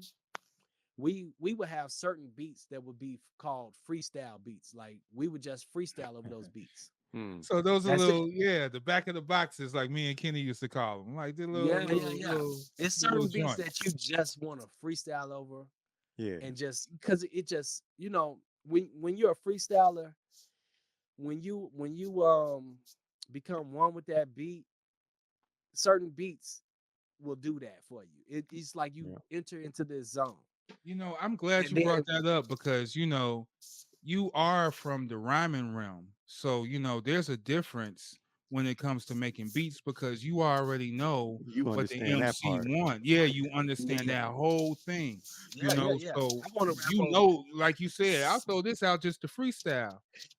I want to rap over it too. Like, bro, Yeah, I'm right. like, shit, He, man, he shit, got I them be beats going that for he keep split. to himself because he ain't not nobody getting this one. Yeah, no one getting that. I'll play it, but you ain't getting it. Yeah. What's some of your favorite artists to work with, whether like tag team in bars or you know, having just on your beats? Yeah. Everybody I've been working with for the past 10, 15 years. Okay. Cause you know, I had to learn something. What's I that? had to learn I had to learn about people. I Okay. had to learn about personalities, characteristics. I Okay. had to learn, you know, values. I had to, you know, I had to learn myself. I had to have value in myself as well, man. Because you Yeah. know, I didn't value myself for years. Mm-hmm. And it's hard to be the conductor if you don't value yourself. How is you the Yeah. leader and you That's don't right. value yourself? That's That's a good right. point. That's it. That's How right. is you the leader? How is you the leader and you don't value yourself? Yeah.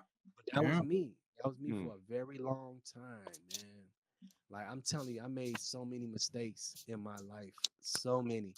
But you know, everybody that I've been working with since probably 2008 and up Mhm. Okay. changed my whole perspective. You know, like when I met Taiwan, when me and Taiwan put together Still Here. Get into it. That's the question. Yes, let's go. The behind the scenes of it. Give it to him. Right. Let's dig. Okay. So we're bridging the gap between all the work that I did with Abstract Mind State and then to Taiwan. So I met Taiwan, like met him, because we had Okay. met a couple times, but I met him when he came through to put a feature on one of Abstract Mind State songs, right? So that's when I really connected with Ty. You know, Okay. like Okay. he came through, laid his verse down, went nuts. I'm like, this dude is fucking dope, man. This the dude that was rapping over the Kanye beat. Oh God, this nigga is fucking cold, man. I'm like tripping. Then I found out he make beats too. I'm like, God, he come through. He dropping project after project on me. He like, check this shit out. Check this shit out. Mhm. Situation Mhm. Renaissance. Check this shit out. He like, That's him. man, he gave look, Ty, he gave me. I'm just over there like, how is this dude recording? How is he putting out all this stuff? And he on record labels and shit. Like, damn. And then I found out because I remember I had met these niggas race car. Mo Oh Deal. yeah. Mo Deal. No That's the Mo deal. Deal. Yeah. Man, I'm like, oh shit. I was just at a bar that day. This wasn't even no hip hop shit. We just conversating. Oh, you do music? Oh, I do music too. Met him. He's like, here, check out my group. It's called Mo Deal. Here, take this. I'm like, this nigga Taiwan is on this shit. So then when he came through, it was just like I was completely sold on Taiwan. Like by then, I was completely sold. I'm like, this nigga is cold. There's no escaping Taiwan. He's cold.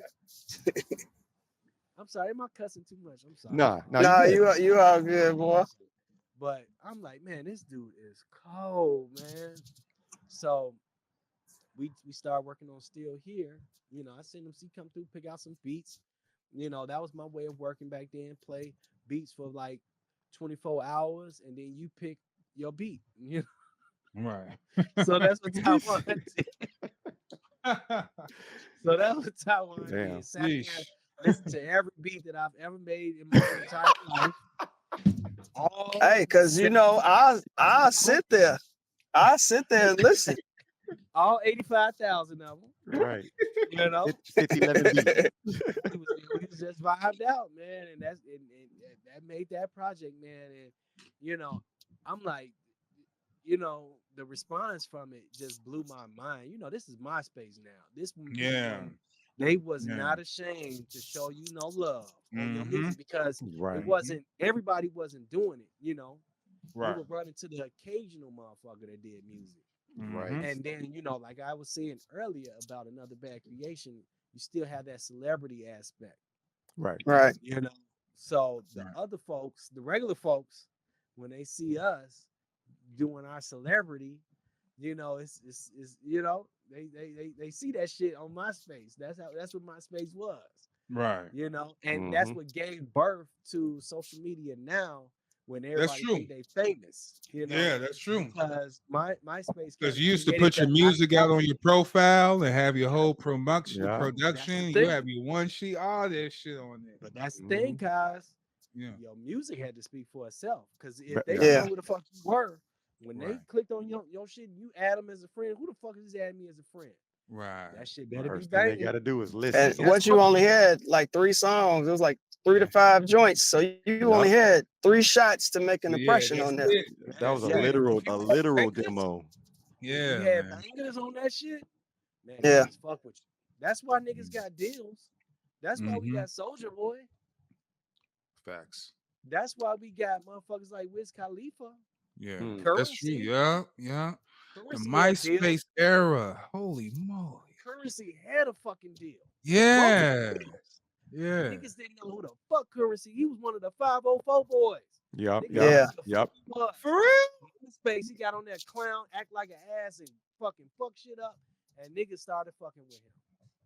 Yeah, Currency acted a plumb fool on MySpace, boy. He was dropping a mixtape every goddamn week. That's true. A That's whole true. mixtape, like Yeah. with 10, 20 tracks on it.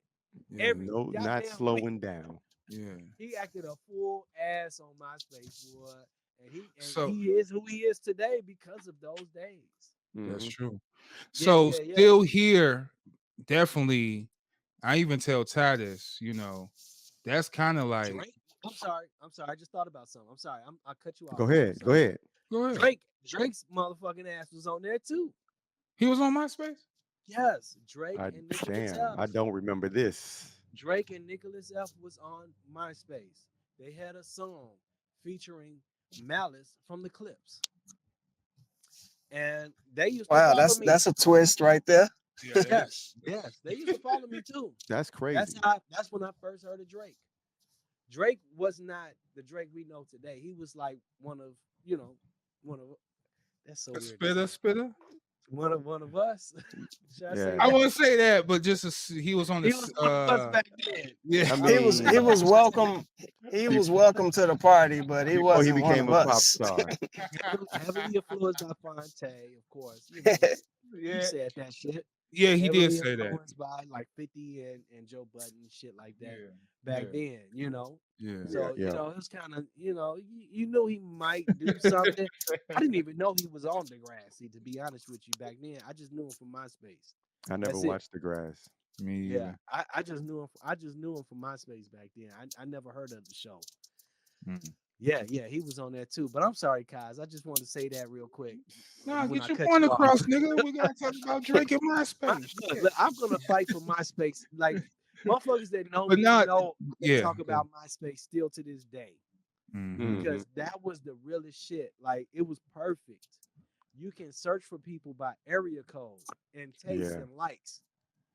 Now they You know, make you pay. that is an era that I kind of look over, but that was the start of all of this bullshit. You know what I mean? You It was the absolutely biggest right. Yep. Yep, I mean, that and from- Black Planet. Yeah, and Black But you know Planet. what? It wasn't so cluttered and crowded and crazy. It had some kind of order It to had- the sequence. Because Yeah. You know. everybody didn't have computers. Until Right, 2016. Exactly. Right. 2012, everybody started having computers. Then, you know, when everybody started, because you remember, motherfuckers was still. I had a BlackBerry Curve, Razor phones, and all Yeah. that. Yeah, you didn't have it on your phone like that. That's Right. what it is. iPhones, it wasn't. Well, you no- had- like, we were still using iPods. to Yeah, play you music. had Right. layers to it because you had there was still a point where artists had to be able to get songs produced correctly and recorded. They Uh-huh. wasn't all on their computers. Yeah, So yeah. the only artist that was making music was actual artists that was making music. It wasn't like Right. microwave today. So then you got to get it on MySpace, and so even fewer people got it on MySpace. It took a while before everybody caught on. So Right. church and then- state was still separate at the time before the Yep. fans, before the lines got blurred. hmm Church, Before You they know. figured out how to capitalize off of it. Exactly. church and state, boy. That's a great way to put it. Church and You know? state. Because it got messy after that. And here we are. Man, that was Twitter. Twitter did it. Yeah. Twitter did it. Twitter did it. Twitter But fucked you up. know, Instagram kind of did it. Instagram did it. Instagram. All of it did it, man. It's all TikTok, the TikTok all just of did it. it. Innocent. All MySpace was very innocent. Of course, Yeah. you know the freak boys on there trying to poor Tom. Where's Tom? man Tom out. Tom Tom Tom, moved still in on. your top 5, boy. Tom Tom moved in the on. top 5. Tom is still Tom is in spending AI. 2004 money. Tom's still spending bread from Tom 2004 didn't right exist. now. Yeah, no joke.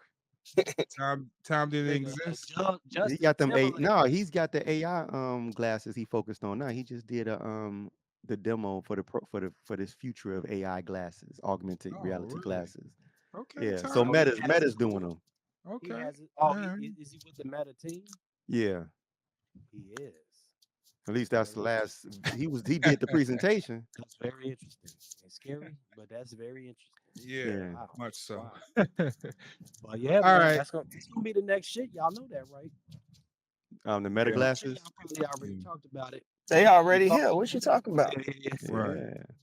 But I'm just no. Just like say for instance, iPhones are today Mhm. versus how iPhones were when they first came out. Yeah. And everybody didn't have one. Everybody had BlackBerry curves, Right. Mhm. you know, and different phones like that. But next thing you know, the price drops down. The memory gets Larger. you know, and More and accessible. the accessibility increases, and the commercials are on TV more, and Mhm. you know, Mhm. and next thing you know, your grandmother has glasses on, talking about What the Yep. augmented Yep. reality. Yeah. What Yeah. the fuck? Yeah. Those days are amongst us. They're coming. Yeah. They They're are. coming. They're It'd coming. be everybody would That's be wearing some technology. type of either glasses or some type of projected earpiece that throws it out there, Yeah, and you Mhm. won't need the physical device in your hand anymore. You be doing everything like this. and why not? You know, that's where technology eye is getting cancer. steered, because it's always about things being easier, right? Yeah, Right. that's what they say. Right. But how Having you a feel phone about in your that with hand, music production though? Mm. I don't feel it. I don't feel it. I Yeah. don't feel it. I'm It- very like I'm one of those dudes. I get comfortable and I like things to stay comfortable. I don't like change, you know. Okay. I don't like it. I like to just waddle in that shit forever, you know. And then, think changes happen and I just have to try to figure it out. Then I waddle and change, you know. Right. That's I see just that. me though. That's just me though. Um but the glasses thing, man, like, you be dropping your phone on the floor People and getting and, robbed and for them phones and getting hurt for them phones. yeah, True. man. Like, but I mean, just think if you ain't There got are no many phone to drive computers. or get robbed for. I mean, Yeah. apparently they probably gonna be robbing for your glasses, but I mean, who's to know if your glasses That's what is I'm saying. Like iPhone glasses? You know? because the ones by Ray-Ban, you can barely tell that they have all the functionality that they have from the outside looking in. They just look like Ray-Bans. They're the same classic Ray-Ban shape. It's not thicker, it's not bigger. It just has like a little camera right here. Man, I guarantee you, Apple is gonna I come want one of along those. and fuck everybody up. It's slick. And Well, you Apple drop came some out with those glasses. the windows or the glass or whatever they call the first versions. Oh yeah, they came out. They did come out with that. What was that? Year before last, right? Yep. And they said that was just to get them out there so they can make some money so that they can do the better version. Mm-hmm. They So that's always coming. start like that. Yep. Look at the first iPod and the last iPod and the True. iPhone and all of that. Mm-hmm. True. The first That big iPad. clunky ass iPhone. I The, mean the iPod. the iPod Remember before it that? actually had a full resolution screen. Yes, Yeah. and you had to use The the little little roly wheel. thing. Yeah. Man, shit has evolved, man. Yeah. You We know, laugh like we primitive. Look, fuck. man, we The done future, seen man. it. We done seen it, man. And like these shorties these days, they gotta know that shit because it's like, man, we could, we could give you a super duper map on how to Yeah. maneuver through this shit because motherfuckers was there firsthand. We was there before served all me. of this. From That's like analog to digital. Yeah. that's like We're the somebody only generation. that Yep. have both. That's like somebody putting syrup on hot water cornbread, telling you it's pancakes. Yee. You so country. But you don't know the difference. Water cornbread. But you don't know the difference. You like shit. These pancakes fire, boy. Damn. These pancakes fire. No, nigga, I will that's hope hot you water cornbread, boy. That's that Analogy is Jacktown coming thick. out. The hot water. So let me ask you this: how did you and Philmore link up? Oh Mm. man, so that was the next phase. You know, Still Here came out 2009, I believe. And I just wanted to say this too: like that album really was like the shit. You know what I mean? Still It put both of y'all gave y'all both that look. And during that time, it was really It was really special. And by the Motherfuckers way, was Still Here is one of my favorite tracks from this dude. So thank you very much. Like Still Here for real brought the best. Just the out title this nigga. song itself Yeah, is the title song It's itself different. it brought the best out this dude. And yeah, thank you, because this was a good era for my guy.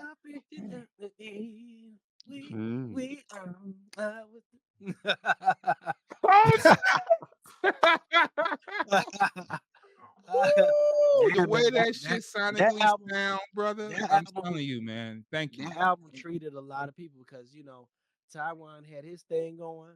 I got my shit bubbling, and we brought the two worlds together and became one. You know what I'm saying? Yeah. And I had dropped 808's and Hadee around that time as well. Yes, that was banging. Was that the same year? Damn, that was the same year.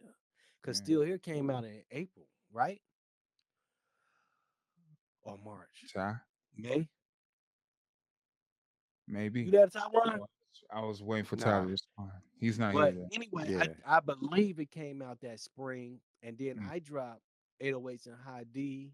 I think it was spring because the way Taiwan do colors and stuff for his album covers, it kind of matched that season. Right. So yeah. Matter of fact, I did 808's and Hadee August because you know what? Michael Jackson had just passed away. Before I dropped it. Okay.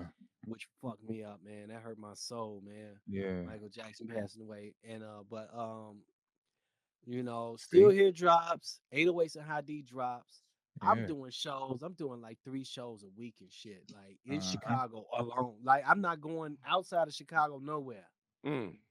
Just Chicago. All my shows was in Chicago. And which I regret that because one, I wasn't ready to start doing shows yet. I needed to learn how to rock a crowd. I needed to practice. I needed to do all the shit. Yeah. I'm on stage fucking up. I'm on stage drunk as hell. Yeah. Like I needed to be more professional and present myself because, you only have one impression with people. Your first impression. That's it. Your first impression. And I fucked that up a lot. That's why I said I made a lot of mistakes, but I'm here to teach the lesson, That's right. I was doing 3 shows a week. Man, show after show after show. Motherfuckers wasn't paying me, like I'm doing shit for free. Off of MySpace. MySpace, motherfuckers would just hit me up on MySpace. Hey man, you want to perform here? I didn't know they were supposed to pay. I'm like, shit, I'm just happy to have a show. Be rocking. I'm recording in the goddamn kitchen over a funeral home on 74th and Cottage Grove. Yeah, I do the show. Yeah, of course. What you mean? I'll be there 8 p.m. Sharp. And I was there, and I was rocking, and I did my thing. Most nights, some nights it wasn't as good as others, but you still made it. It was a learning experience. You didn't stop. That's the key. No, never, because I enjoyed every minute of it. I enjoyed every minute of it. I loved it. I just wish I would have did better, but I enjoyed every minute of it because it was learning, and that's why I'm here to teach, man. Show other people. But you know what I will say, as long as I've known you, I knew the level you were at when I met you. Yeah. And the compound growth that I've seen you invest in your education, invest in your practice, your skill set. Like that's something to be applauded because and you too. No doubt. But these is your flowers, baby.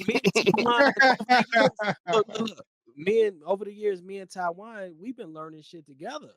Get into it. See, don't be humble. Don't humble this nigga. Yeah, get into it. Let's go. Let's go. So y'all the Flyest Nerds in this group right now. Come on. When I was telling you I'm over here. Check me out, son. All right. I'm at the place. No, but you know what? It's real because Hadee is right. Like when it comes to the audio nerd stuff, there's really only one dude, Kenny. It'll be Kenny Keys, but really, me and Hadee, that's the only person I can talk to about audio nerd stuff. Like if I say ADSR, y'all look at me like, what are you talking about? Attack, decay, sustain, release. Those are the principles of everything we do. If you want to be a engineer, that's what he was saying at first. That's too advanced for him, Diesel. You talking about ASMR? Yeah, I heard of that shit on TikTok. Yeah. like what? We don't even know what AMSR is. We know because I think about your growth, and I think about both of us on Audition and Cool Edit, and we've been using these tools for well over about 30 years now. To be honest, we've been using Cool Edit, and then it transformed into Audition. But one thing we learned before you even went to, and we'll talk about that, before you even went to SAE for engineering, we had to learn compression and attack, decay, trial and error, reverbs, gates, all of these things. Like you said before, we thought getting our sound loud was simply turning it up. Yeah. And the best way to fix your sound is actually not to turn it up, it's to turn something else down to allow something else to breathe. Right. So we had to learn all that trial and error. So I gotta compliment you because I know if I didn't mix it, I trust you to mix it. And that's it.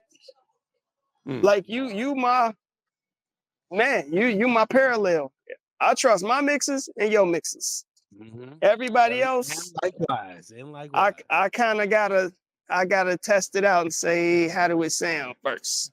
Because question mark over the head, right? Like, and new shit, so I can show Taiwan, like that. Oh that'd be yeah, part of my inspiration as well, because I'd be like, man, oh yeah, I learned this new shit. I'm about to show Taiwan this shit. Yeah, I'm like, oh shit, No, it's good to have a brother in arms when we doing this because it is when you a producer and an engineer and an MC, you juggling these hats, and we learning and dipping to these things and these bags that's you don't have a lot of mentors for it. Right. We've taught ourselves a lot, even though he might have had the graduated school training as well, and then I would cherry pick ID, be like, hey, what you learned in school today? Straight up and down. I go up to SAE, like, hey, what's in that room? What y'all doing in there? But we've learned so much from each other, and what the people have witnessed in real time is our growth individually and respectively. And it's just a blessing, to call him my brother in arms, and everybody that we've worked with over these years. We appreciate y'all trusting us to let us take the wheel and trust that we're going to give you the best thing that we can do and try to pull this thing out of you. You know what I'm saying? So it's a lot of gratitude. There's never been no ego with me and Hadee, man. I just want to make sure I express that, because this dude, I remember when the little brother shit happened. And you remember what I told you? I say, watch these motherfuckers come out the woodworks now. I ain't never sugarcoated for Diesel, boy. Man, they did. Never sugarcoated. Jumping, boy. Fonte did that shit during the Christmas holidays when he had released the it was like an alternative album for Get Back. Basically, it was like all original tracks or something. So, he put the original Dreams instrumental, which it only had 808's. Because me, Hey, look, man, this Mississippi, man. Okay. Shit it had 808s. The original version of the Dreams beat just had 808s. Khrysis added the bass line. You know, Alright. like the Shout out to Khrysis, man. Yeah, I like Khrysis. Yeah, Khrysis Khrysis is a dope. fucking genius, man. Yeah. Goddamn, man, that motherfucker there. But you know, he added the bass line to that. He a real nigga too. I met that Mark before. He Yeah. is, man. Yeah, He'll smoke you under the one table. Yeah. He'll smoke you. Right. That Yeah. motherfucker, boy, he need to be hanging with Snoop and Wiz Khalifa. He's invited to the session. Yeah. But, that's another story, man. But I don't want to get off too far off topic. I was saying that because, you know, working with Taiwan, putting out 808's and Hadee, you know, of course, you know, my solo album came out. That was in 2007, though. We talking 2009 here. And also, I was doing the United Center project, right? Which is all West Side, you know. Right. That's right. You know, Kenny Keys was supposed to be a part of that. Mm-hmm. You know, but you know, Kenny. But you know, me. He next, man. Y'all some mysterious ass producer niggas, but it's all good. That's my guy for life. Man. Yeah. Love Kenny Keys. Love Kenny Keys, man. It's like you know, just when every time I talk to him, man, it's like a breath of fresh air. You know, it's like my reset. You know, I just like my brain is, you know, back in tune, man, because he's just got that good personality, man. But you know, we did the United Center project. Mick Luda, Q Billa, Big Wiz, and I. You know, so you know, I'm doing these shows all over the city. I got all these things going on, man. So you know, my man Jeff the Illest was putting together a project. Shout out to Jeff the Illest. Yeah. Was putting together a project called Nighttime. What's it called? Nighttime. Yeah. And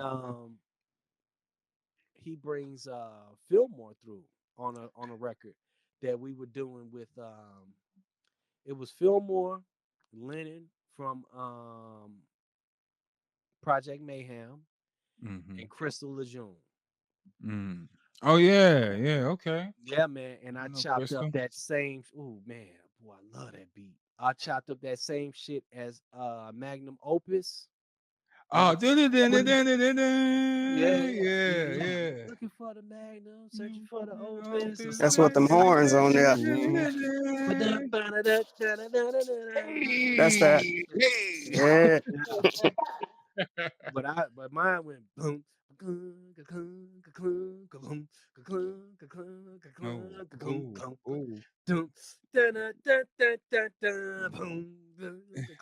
You know, like it was crazy. Yeah. It's still out there. I think that record's still online somewhere. I don't know. If not, I need to put that shit up. Yeah, but I know I put it on a mixtape. I put it on my year music mixtapes I used to do. So I know it's out there. Okay. But yeah, man, that's the day I met Philmore, is when we recorded that song. You know, Jeff Ellis, man, you got to check out Philmore Green. Nighttime. Yeah, he gonna get on this record. Jeff Ellis is, man. That was a bad impression of Jeff Ellis. Nah, it's all good. Perfect. That's my guy. Perfect. Man. We worked on that project, man. I did a lot of beats on that project and a lot of work with that project. But you know, Philmore, Lennon, and Crystal Lejeune came through, bodied that shit. But it was just something about Philmore. I'm like, man, my first impression of him when I first heard him, I thought of Biggie, I thought of Jay-Z, I thought of like Common, all mixed together though, you know? Okay, I can see that. Yeah. I thought of, you know, just artists of that nature mixed together. And he had that delivery. Street conscious, you know what I mean? Look, back then, boy, story. The voice, you know what I mean? The voice. Hungry blank face Philmore? Yeah. Without the beard? Oh, I have what? Hungry blank face. Blank face Philly? I need to see blank face Philly. What? Hungry blank face. Hungry blank face. Blank, none of this. Oh my Oh goodness. shit. Said So blank you slate. guys, you He was guys over here started working. from the fun of the summer, the coming down and the bottom of the butter, he was over here just going off, man. But Holy. it was like, I don't want to compare him, but it was like Biggie doing it or something, somebody like that. Mm, And which speaks highly because it's like if you're comparing an artist to Biggie, Jay-Z, this nigga must be dope. yeah. So Or he got something. yeah, He yeah. had Je ne that. sais quoi. Yeah, Come, yeah, yeah. come to find out, he's just from a few blocks away. There you You go. From know, the he's right crib in up the K-Town. block. There you go. He's right in K-Town. Yeah. I'm off Kedzie. Like There you we go. he right here. So we didn't really connect at first, but we had a show at Sub T, right? Mm-hmm. Downstairs. It was me. It was visual. Shout out to visual. Shout out to Visual Visual. put this show together. Okay, shout out to And Visual. matter of fact, it was me, Philmore, Saba, a Saba. bunch of motherfuckers. Saba Yeah. wasn't even nobody knew who the fuck Saba was at that Right. time. Right. Like Shout I out knew to him Saba. because he was on the song. We was on the song together, and plus he's Big Wiz's cousin, Yeah. which Yeah. United Center, Yeah. Yeah. So I already knew I was already up on, because rest in peace, my man Tommy. Goddamn, man, Tommy Skillfinger. Ooh, yeah. Okay. Yeah. Goddamn, man. God damn. Rest in peace. Yeah. Damn, boy. Them sessions, man, was special, man. Them United Center sessions was special. Mm-hmm. And plus it was like me going from my young phases and bridging into where I am now, the baby stages of where I am now. Mm. I got a whole new crew at this time. Right. Everybody from my past is pretty much not there anymore. Right. All the motherfuckers from high school and all that shit, they not Mm. there anymore. They don't rap, they don't quit, they not there no more. I'm the last man standing, Mhm. and still am, Mhm. and I get around the United Center with these extremely dope dudes. Come on, man, Mick Luda. Yeah.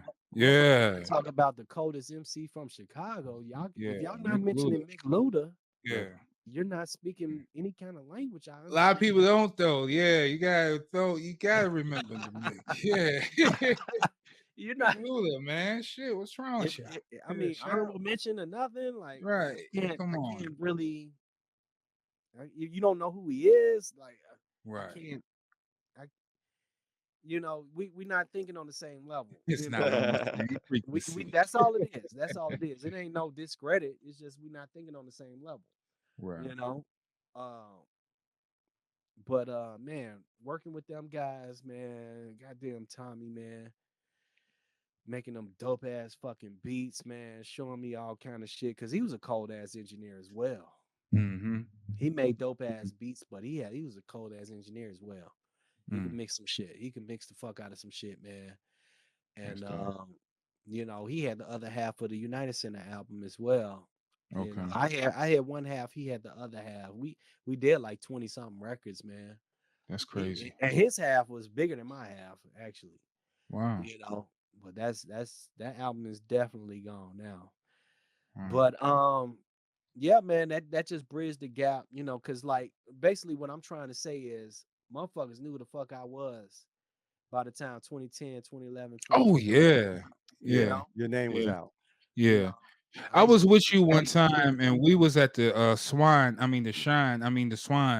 and Shrine. the Swine. Swine. Swine. We're Yeah, gonna it was swine business. You But in Ninth the- Wonder was there. And this is my photography. This is my early photography time too. When he did that first DJ set, his first Yeah. first started, because like that shit done spiraled into some more shit for him. Like that night, because he had just started doing the real like DJing. Okay. Do we have the same headphones, man? Who, me and you? I just saw that. We got the same headphones. What you got? Bro. Oh, yep, y'all do. Bro. Y'all do. I don't know the Yeah. brand of these. They're just good headphones. I don't know. He But said, yeah, I Nike just had started DJ. Man, he did one of the coldest DJ. That DJ set inspires me now. You know, Mhm, because this year I just started getting into DJing, like actual DJing. okay. mhm. And his set from that night, I think it was like 2012. I Yep, don't know, 2011 maybe. around that time, yeah, around that. That was the coldest shit, man. He went nuts, man. He went But nuts. he gave you a super shout out that night, and he spoke so highly of He you. I was like, did. God damn! He I was did. like, He this did. dude talking better than himself. He No, is no, like, damn. me and Knife was I super mean, this cool. guy, Me and Knife was super cool. Super it's cool, ID, man. man. We still are. Like I can hit up Knife right now. Like we still That's are dope. cool. It's just motherfuckers living life, man. Nah, that's it. Talk every Yeah, day. nah. But Nah, I just brought that up because you've been getting props and you said your name was out there. Yeah, by that time everybody Yeah. knew a Hadee. Yeah. GQ was talking about you. Yeah. Everybody was on this Hadee train, man. And Yeah, it was absolutely. and I when was doing nothing. Philmore dropped, I think that kind of like solidified some more shit because y'all was like It the took a while, producer, though. It took a huh? while. It took a Yeah, while. but You know, we y'all talking still had that 2012. producer and MC look. You know what I mean? We talking 2012. I Mhm. literally kind of. Oh, damn, do you have to pause groomed now? Oh shit, because of the Nah, man. nah, Nah, If you man. still No. groomed, you Hey, got yo, this is nah. Fly Nerd Group. We don't go with that Paul shit in the first place. Yeah, ain't no. Yeah, If you that's just what's on say your what you mind, gotta keep that to say, yourself. We man. just Just listening say to the what you gotta facts. say. If motherfuckers been down that route, then shame on I had to them. I don't groom. give a fuck. I had to groom Philmore and Neek as well. You know, That's but what's up. That may no be a Diddy, of pause for course. Eddie. I'm just saying. Man, But that's another conversation. But you wrong. yeah, yeah, man. But So you yeah, met man, Philmore I'm and a Neek at the motherfucker. same time? I met Neek before Philmore, maybe Okay. like a year. Okay. But like I said, me and Philmore did that show together, and that's when we connected. Like, man, I gotta get some of them. He talking to me. He like, I gotta get some of them beats, man. You dope, man. Blah blah blah. I'm like, man, you dope. You just bodied the shit. So I think we started working on a project called Pac Vision's Big Dreams, Hmm. and we did the whole project. It just never came out, because he's still getting ready. He's still getting right, getting his stuff together, doing shows. Mhm. You know what I'm saying? Paying his Yeah. dues. Right. And it wasn't until 2019 until his album came out. Do you know how I felt sitting on way too focused for like Wait, 5, what? 6 years? Damn. Do you know the feeling? Like, I'm like, this Damn. is the joint. This is the one. And you have to be quiet. Y'all didn't never revise that song. Man, that shit just sat on my computer for Holy years and moly. years. So and as years. it came I out is wanna the way it say- was done. I think he recorded in 2014, maybe.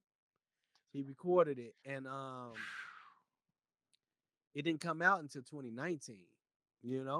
I sat on that record, and I'm just like, this is. But I'm known for having those type of gems. Well, that's a nice view.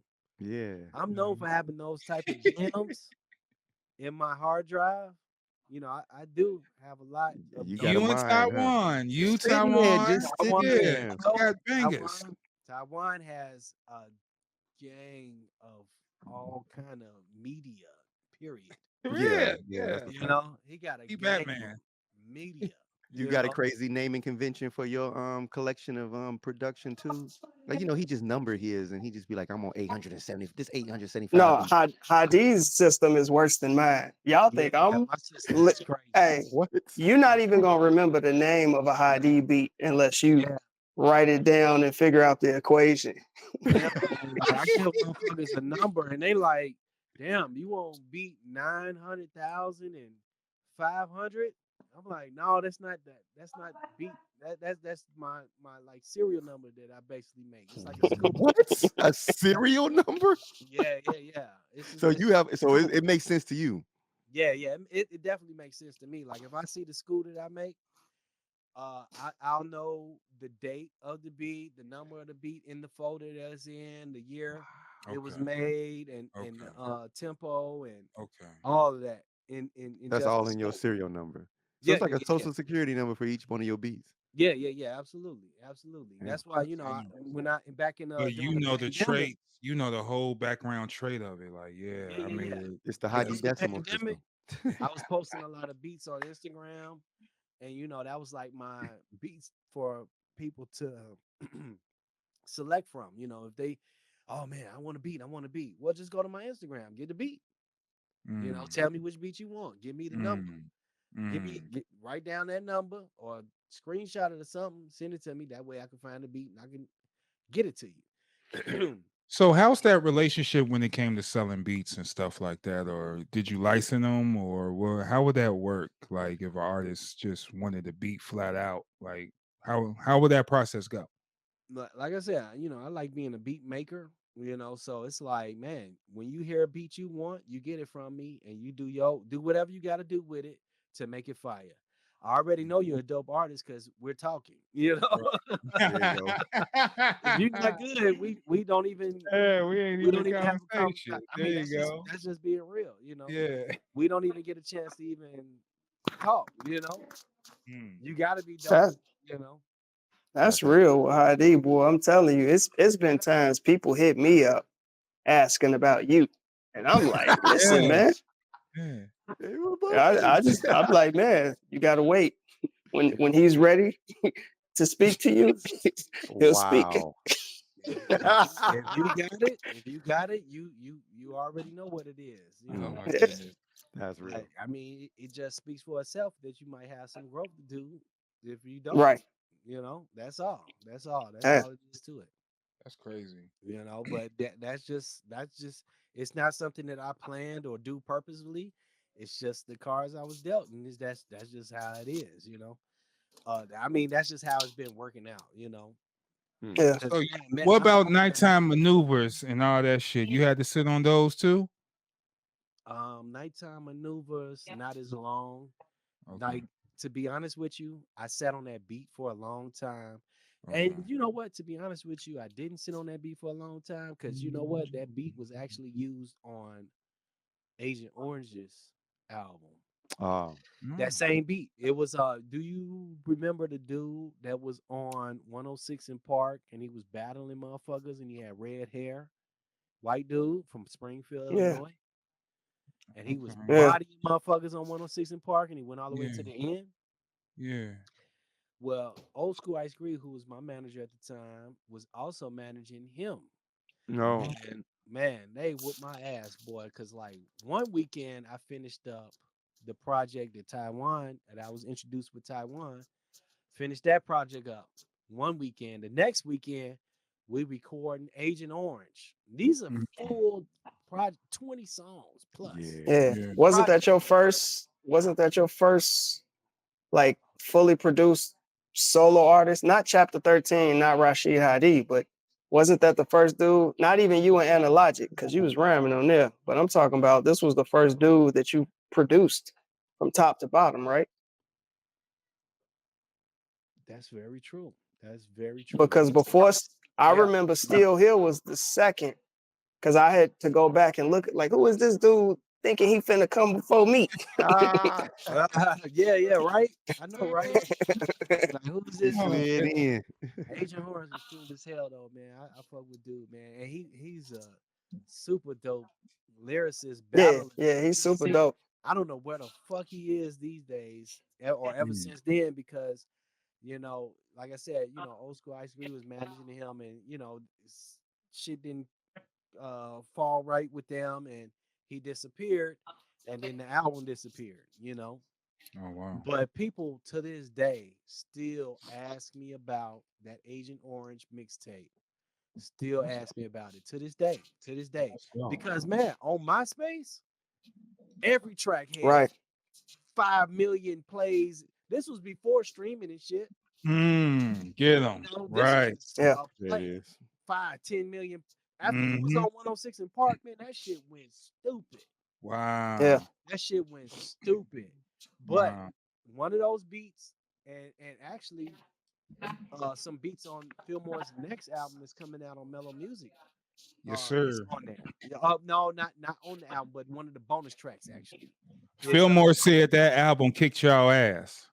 man, that was a rough one, man. That I've never worked at this hard in my life because it's Really? still going.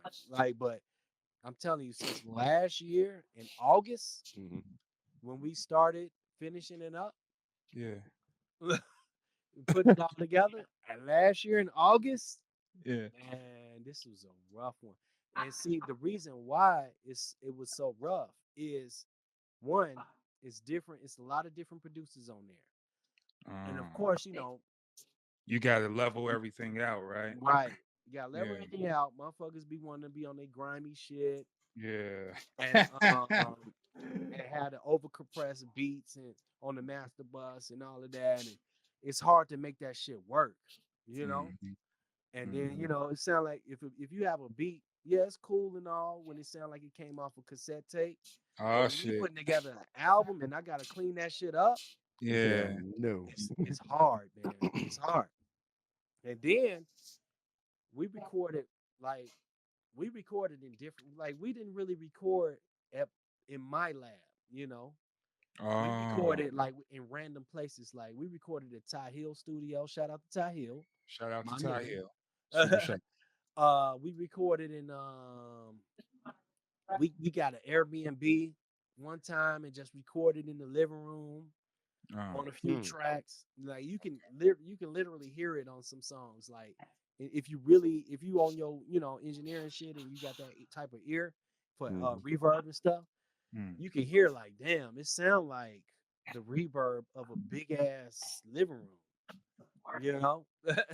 And Word, that's word. exactly what it is. Cause I had to position the mic in the way so the reverb wasn't overbearing. I had to go, okay, no, we can't be on this side of the room. We need to go over there, turn the Why mic. y'all choose an Airbnb? I don't know. I really don't know. I really don't know. I really don't know. And then so when it came to the mixing phase, I did most of the mixing in my lab, but I finished a lot of my mixes and did my once over. That's dope. At Classic Studios. So I was able to actually be because I'm like, man, I need to be somewhere where I can hear this shit. So Right. we Okay. went to Classic Studios and finished all the mixes there. Yeah, man. Yeah, but And how long that took you? man, we have been working on this shit since last August. That's crazy. Last year. That's This is crazy. it's been over a year now. It never takes this long to finish an album. And it's like I'm so burnt out. I hadn't listened to the album in months, because We're gonna I beat finished it in June. Philly. You know better, man. Man, and then Record in one place, Philly. oh my god! And then the features on top of that, Fancy Philly. see, You getting this dope fancy, ass- Philly. This dope ass features on this project, right? We got Skyzoo on there. We got Dope. RJ Payne, who is a fucking lyrical beast. Dope. We got some super duper spitters. But when I got the vocals back, these niggas recorded this shit in their bedroom on their phone or something. I don't even know. Wow. So Damn. I had to go in. When you hear the song now, it sound like, oh, okay, them niggas was in the studio together. No, I had to EQ shit. I had to cut shit out. I had to fix shit. I had to take the breath. Motherfucking Bruiser Wolf. That Yeah. shit dropped this week on Thursday. Right. Bruiser Wolf. Yeah. That shit did not. Look, them vocals didn't sound like that when I got it. All right. Shout out to the magician. So And see, and That that's engineer hat. yeah. When you all hear thanks these to- stories, yeah. That's it all make- thanks to my wonderful professors at SAE that really just changed my whole ear and perspective when it comes to mixing. Okay. And that's what I went to that school to get, and I got it, and it, I was ready. I was ready already before I went in the door because I already, released albums and mixed full projects by then. Because we talking 2014. I had already put out 20 something projects by then. Right. Didn't know what the fuck I was doing, but I'm mixing them, you know. Mm-hmm. But once I went to SAE, now I know what I'm doing, you know. Man, my teachers won Grammys, you know, platinum plaques all on the walls at school, you know, Mm-hmm. taught me everything, man. And Mm. and you know, I'm the type of dude I'm gonna ask the right questions. I'm not just gonna ask you questions. I'm gonna ask the right questions Yes, that's as you gonna help should. me grow. Right. I'm just talking just to be talking.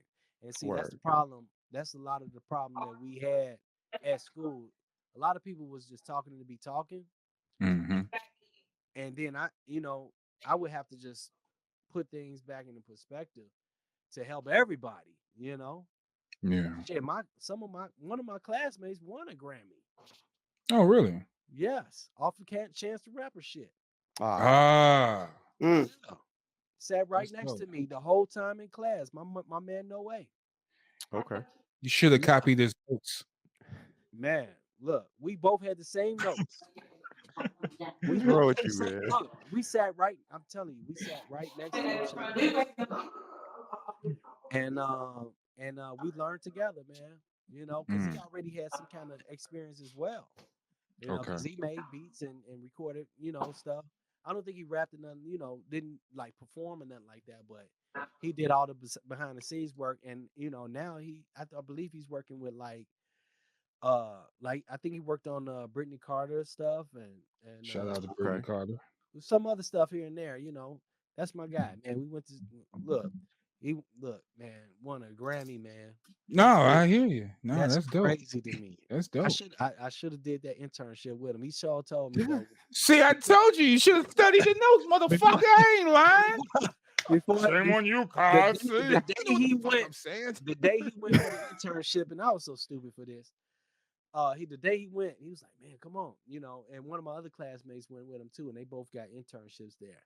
And but I was still working my day job, and I'm like, "Man, I got my day job." Nah, nah, nah. Wound up leaving my day job and doing, you know, what I'm saying gold standard and stuff like that. Mm. So you had your So own intern. should have just left back then when I had the refund checks. Like, Right. Right. look, man, I So tell you, I go. fucked You up. you I brought up fucked up a go. lot. I fucked up a lot, but that's why I'm here to teach, man. Now That's right.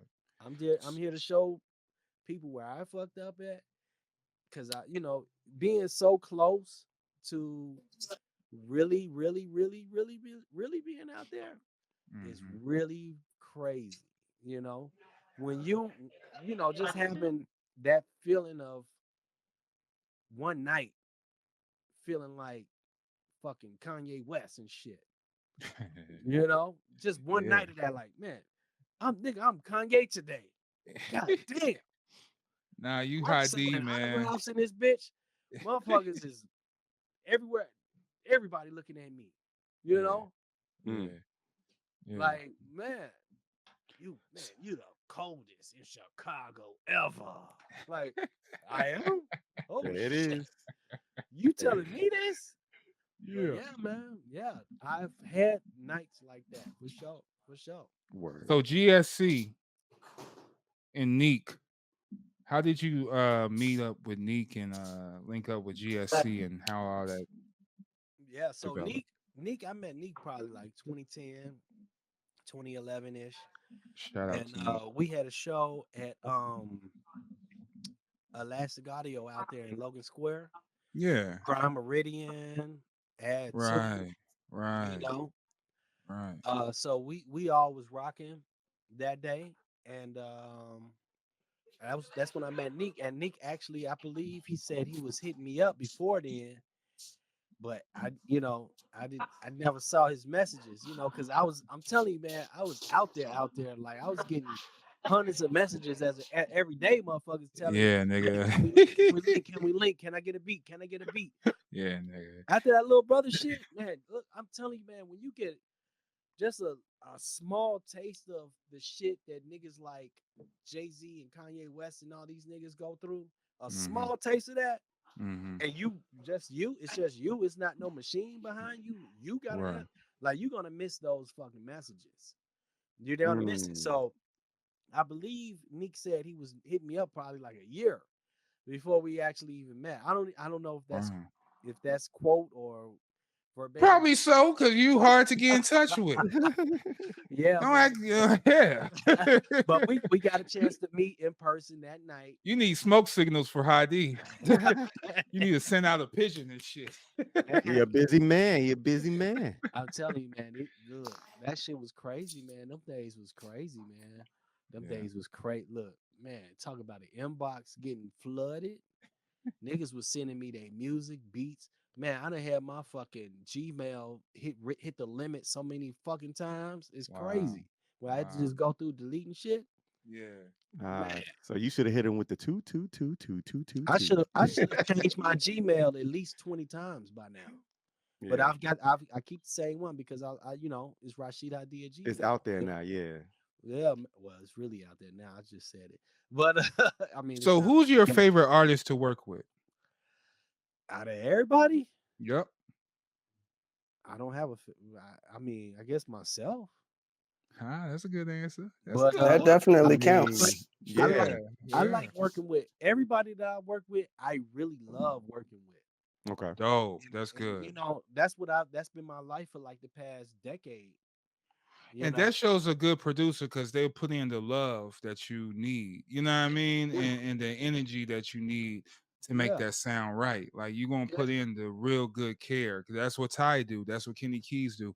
You know, they Mhm. make sure that not only their part is right, but everything is right. You know what I mean? And that's because it's just true camaraderie shit, you know? Yeah, man. Yeah. Like, you go through a phase of working with a lot of random people that's just trying to get out there and do stuff, and you never see them again. They come to the studio, record, you never ever see them or hear their name Or what nothing. happened. Like it's Yeah. like this person isn't even real. Hmm. Right. To that point, to that level, and you go through years of that to learn, like, no, that's not what you're here for. You know, and one of my guys told me before, we are a force, not a source.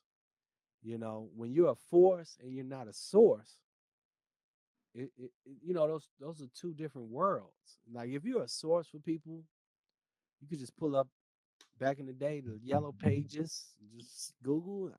I just want tight beat. Yeah. Give me tight Right. beat. But when you're a force, give me Rashid Hadee. There you go. I like that. There you I like go. that. Rashid Hadee. Yeah. Yeah. I need That's tight. you, whatever you do, I need you to do that. Yeah. My shit though. Yeah. And then you like, now, why would I do that shit on your shit when I could do that shit on my shit? My shit. Ah. Hence the problem. Hence the conundrum. So, I mean, but that's just like the music business, right? It's like, Right. okay, yeah, I could do all that, but why would I do that when I could just do that for myself? Yeah. Right. Yeah. Yeah. Right. When I could just do that for Taiwan, Philmore, Neat. Yeah. Yeah. Yeah. My guys that I've invested in Yep. Yep. over the years and had them 4-hour, 6-hour conversations with. Right. That's know? dope, man. And That's just some dope. random person like, man, I just want to take your sound and put it on my shit and just, do it. And run off and get paid like Sure, come and you on, never man. hear from them ever again. Yeah, what the hell? You never Yeah. run into them. It's like they don't exist. They're not on social media. It's like they were aliens. They just got on their ship and they left. Right. It's so Yeah. weird to me, man, because That's deep. I don't hear from them. They don't hit me up. What And I you didn't never do a hear good from job. the project anything they did at all. I didn't do a good job. Rashid Hadee didn't do a good job. I don't know. Hmm. I don't know if Rashid Hadee didn't do a good job. I would imagine he did, because I'm just saying. But that's a whole nother story. But Neek, so Yeah. Neek, we linked up like that. We did the first song we did was probably You Already Know, me, him, and Sincere. Now Sincere was featured on Dedication, my first album. I've been knowing Sincere since he was fresh out of high school. That's dope. Yeah, I knew that. I've known Sincere since he was fresh out of high school. I used to work with his homie back in high school, Skinny Kenny. Skinny Kenny. Yeah, man, Skinny Kenny. He had a banger. He had did a diss record for one of the guys in his school. And I sampled R. Kelly and shit. Yeah, man, and that joint was buzzing, boy. That shit was buzzing, boy. That shit was buzzing, So boy. you did he did a diss track over a Kells beat. Yeah, man. It was I sampled R. Kelly Spirit. Spirit. Okay. Spirit. Spirit. Spirit. Okay. Okay. Spirit. Yeah, you know, man, boy, he killed that shit. He killed that. He bodied that shit. That nigga was the talk on Oak Park River Forest campus, boy. Oh Man. Yeah, yeah. man. Yeah, man. So, me and Skinny Kenny was Skinny really, kitty. really tight. He was from Oak Park, Okay. and Neek is from Oak Park as well, Okay. and Sincere and all them, Oak Park, West I Side. never knew. Yeah, yeah. Okay. All right. But yeah, man. So I met Sincere through Skinny Kenny, and then meet Neek, and he cool with Neek because they both from Oak Park. Okay. So, fast forward some years, we could just skip over a lot of stuff Yeah. to the Faded Studio situation when we had Faded Studios over there off of Sacramento and Chicago Avenue. Oh yeah. Yeah. Yeah, man, the lab over there. So uh Yeah. so we recorded the bulk of Chicago Third World City there. Mm. We recorded the bulk of the near NRFS album there. Mm. We recorded we also got another project me and Taiwan got to probably talk about. But Don't spill the beans. I should mention that right now, right? I should mention that right now. Nobody has to go ask, what is it? Nah, I probably should mention that because it's heavy. It's heavy.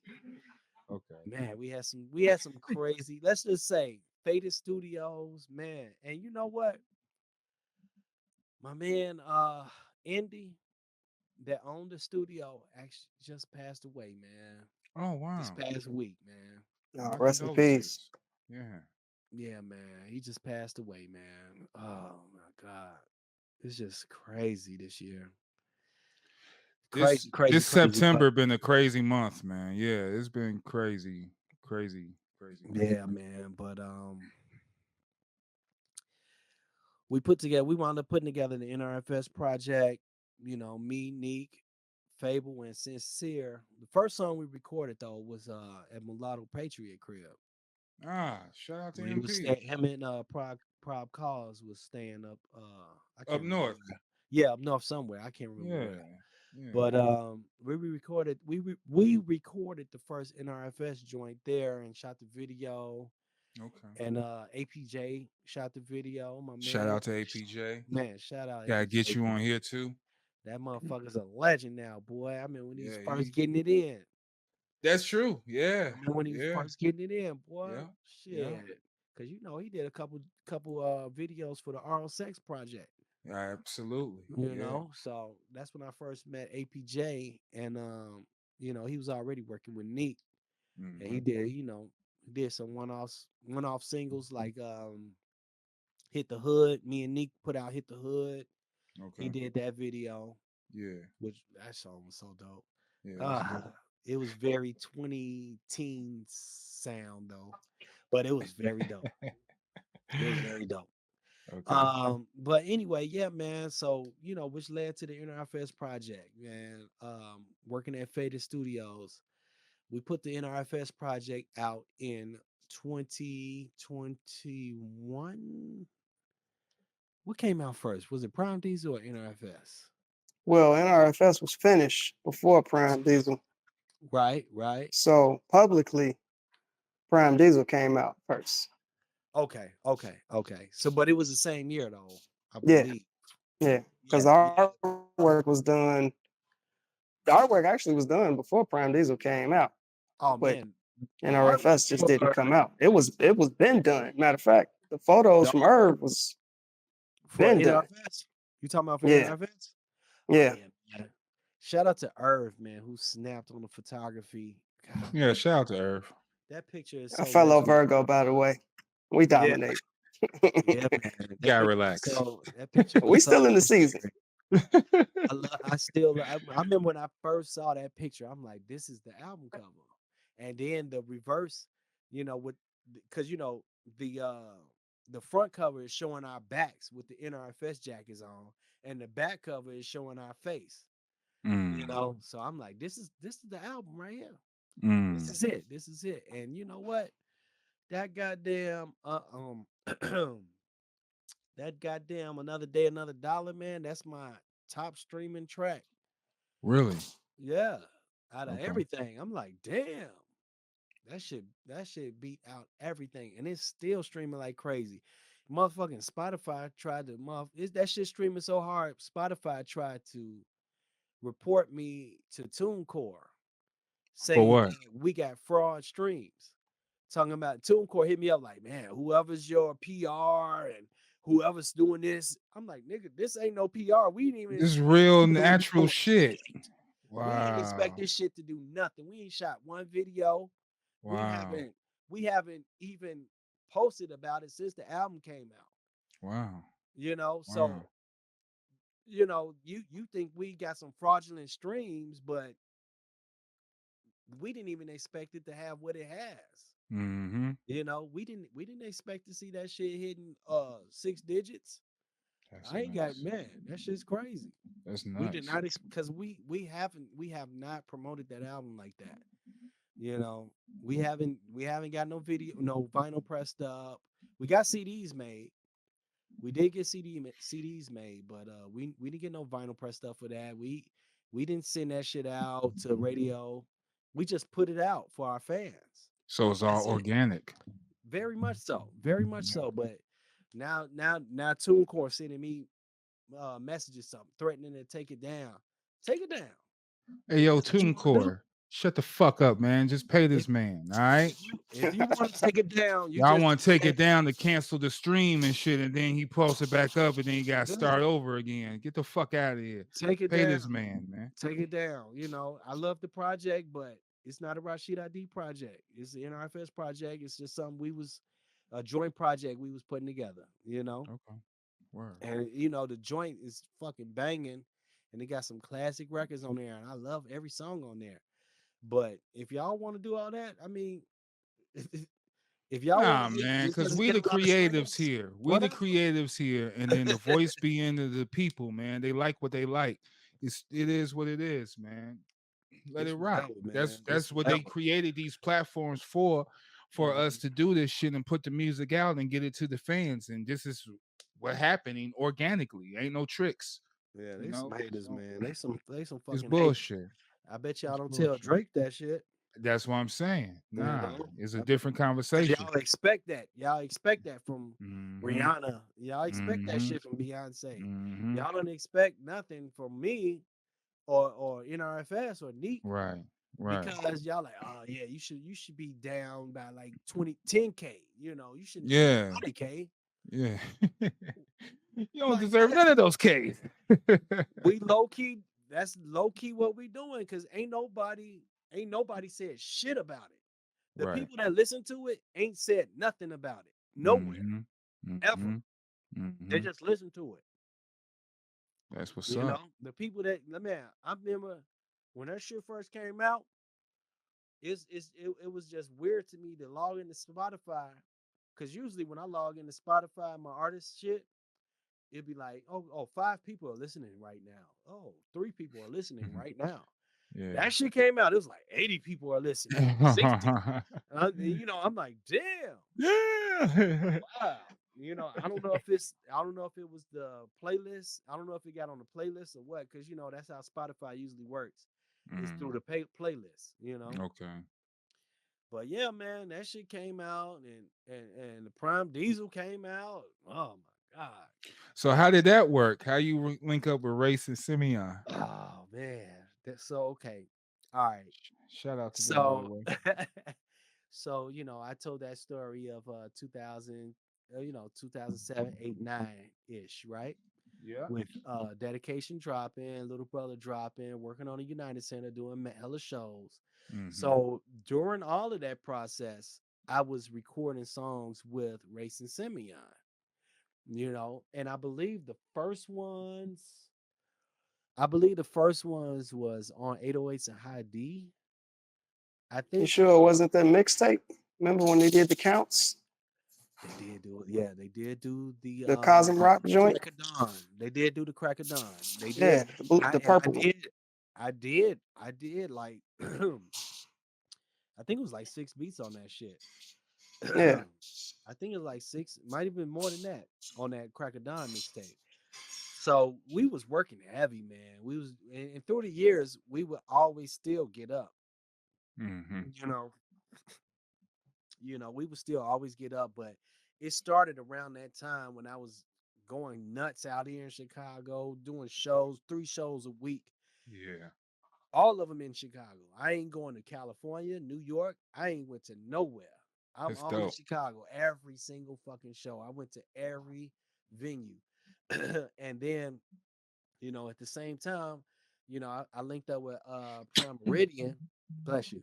And I remember first seeing them on stage and they blew my mind, man. Like I want to say I think I first saw them they was opening up for Talib Kweli Okay. off of King Drive and like 47th over there. Oh And yeah. man, and I've always been a fan of them. Ever since then, I was always a super huge fan of them. Mm-hmm. And then, once I started working with them, it was like I was a member of the group as well, man. Yeah. And so that's why we came with the Prime Diesel project, man. We finished it up. We worked on that project from 2007 to when it came out. Off and on now. This ain't everything. Yeah. This is just when we link up. Okay, right. Because some of those songs, if people don't remember, but some of those songs was like dropped on the blogs and shit. Remember the blogs? Yeah. Blog Yeah. era? Yeah. Man, Damn, man. I done been through all these eras, man. Yeah, you've been through a lot of eras, man. But like you said, yeah, that's I've been crazy. through a lot of eras. Damn, that's so crazy to think about. Cause I've already mentioned the pre-internet era with Another Right. Bad Creation, right? Right. And how like celebrities used to be real celebrities and like used to have that feeling, that just breath taken away when you see somebody famous. Mm-hmm. Now it's like, oh, somebody famous. Oh, that's bro. Oh, that's this cat? What's up, bro? What up? Bro. Ain't no more mystique about it when you're an artist no more. Everybody accessible. Right. Everybody could be touched. Same room together. Yeah. Now y'all came out the same room together because of Bro. internet. That's bro right there. That's bro. Hey, Nigga, bro. you just got a phone.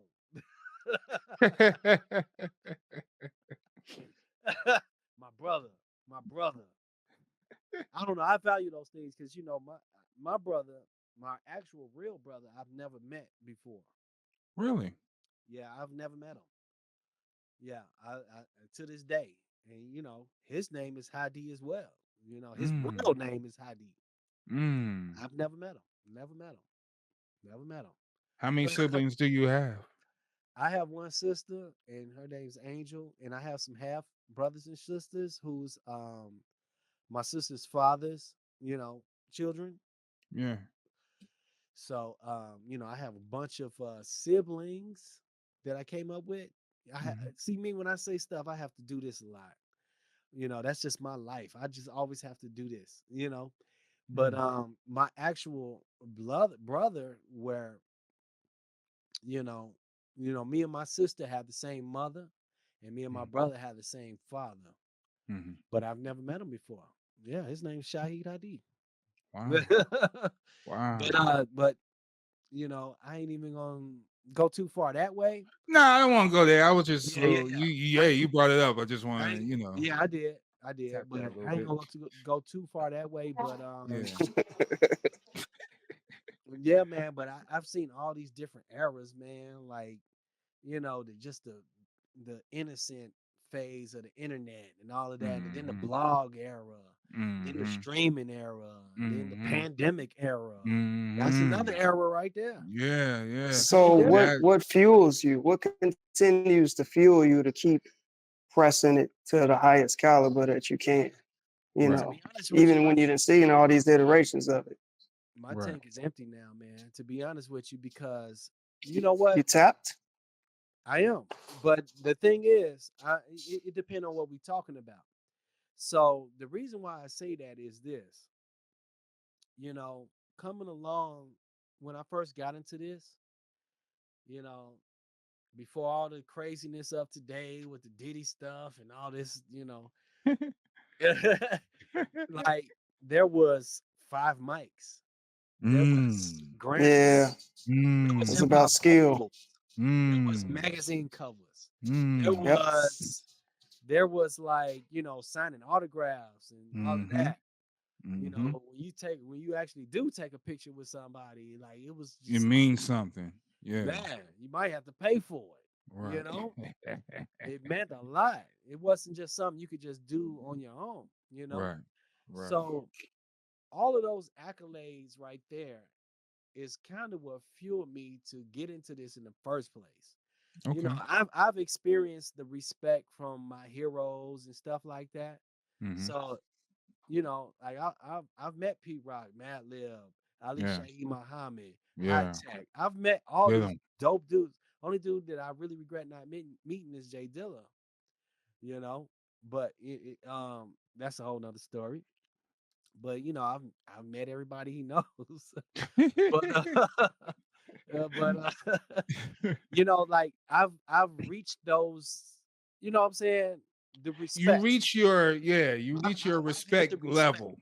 Yeah, you only gonna I've get had the enough respect. respect. Yeah. I've met Ninth Wonder. I've met Right. Alchemist. I've met Right. you know all these dope ass producers, and let's not even get into the MCs like Yeah. Yeah. me and Yeah. Pugs.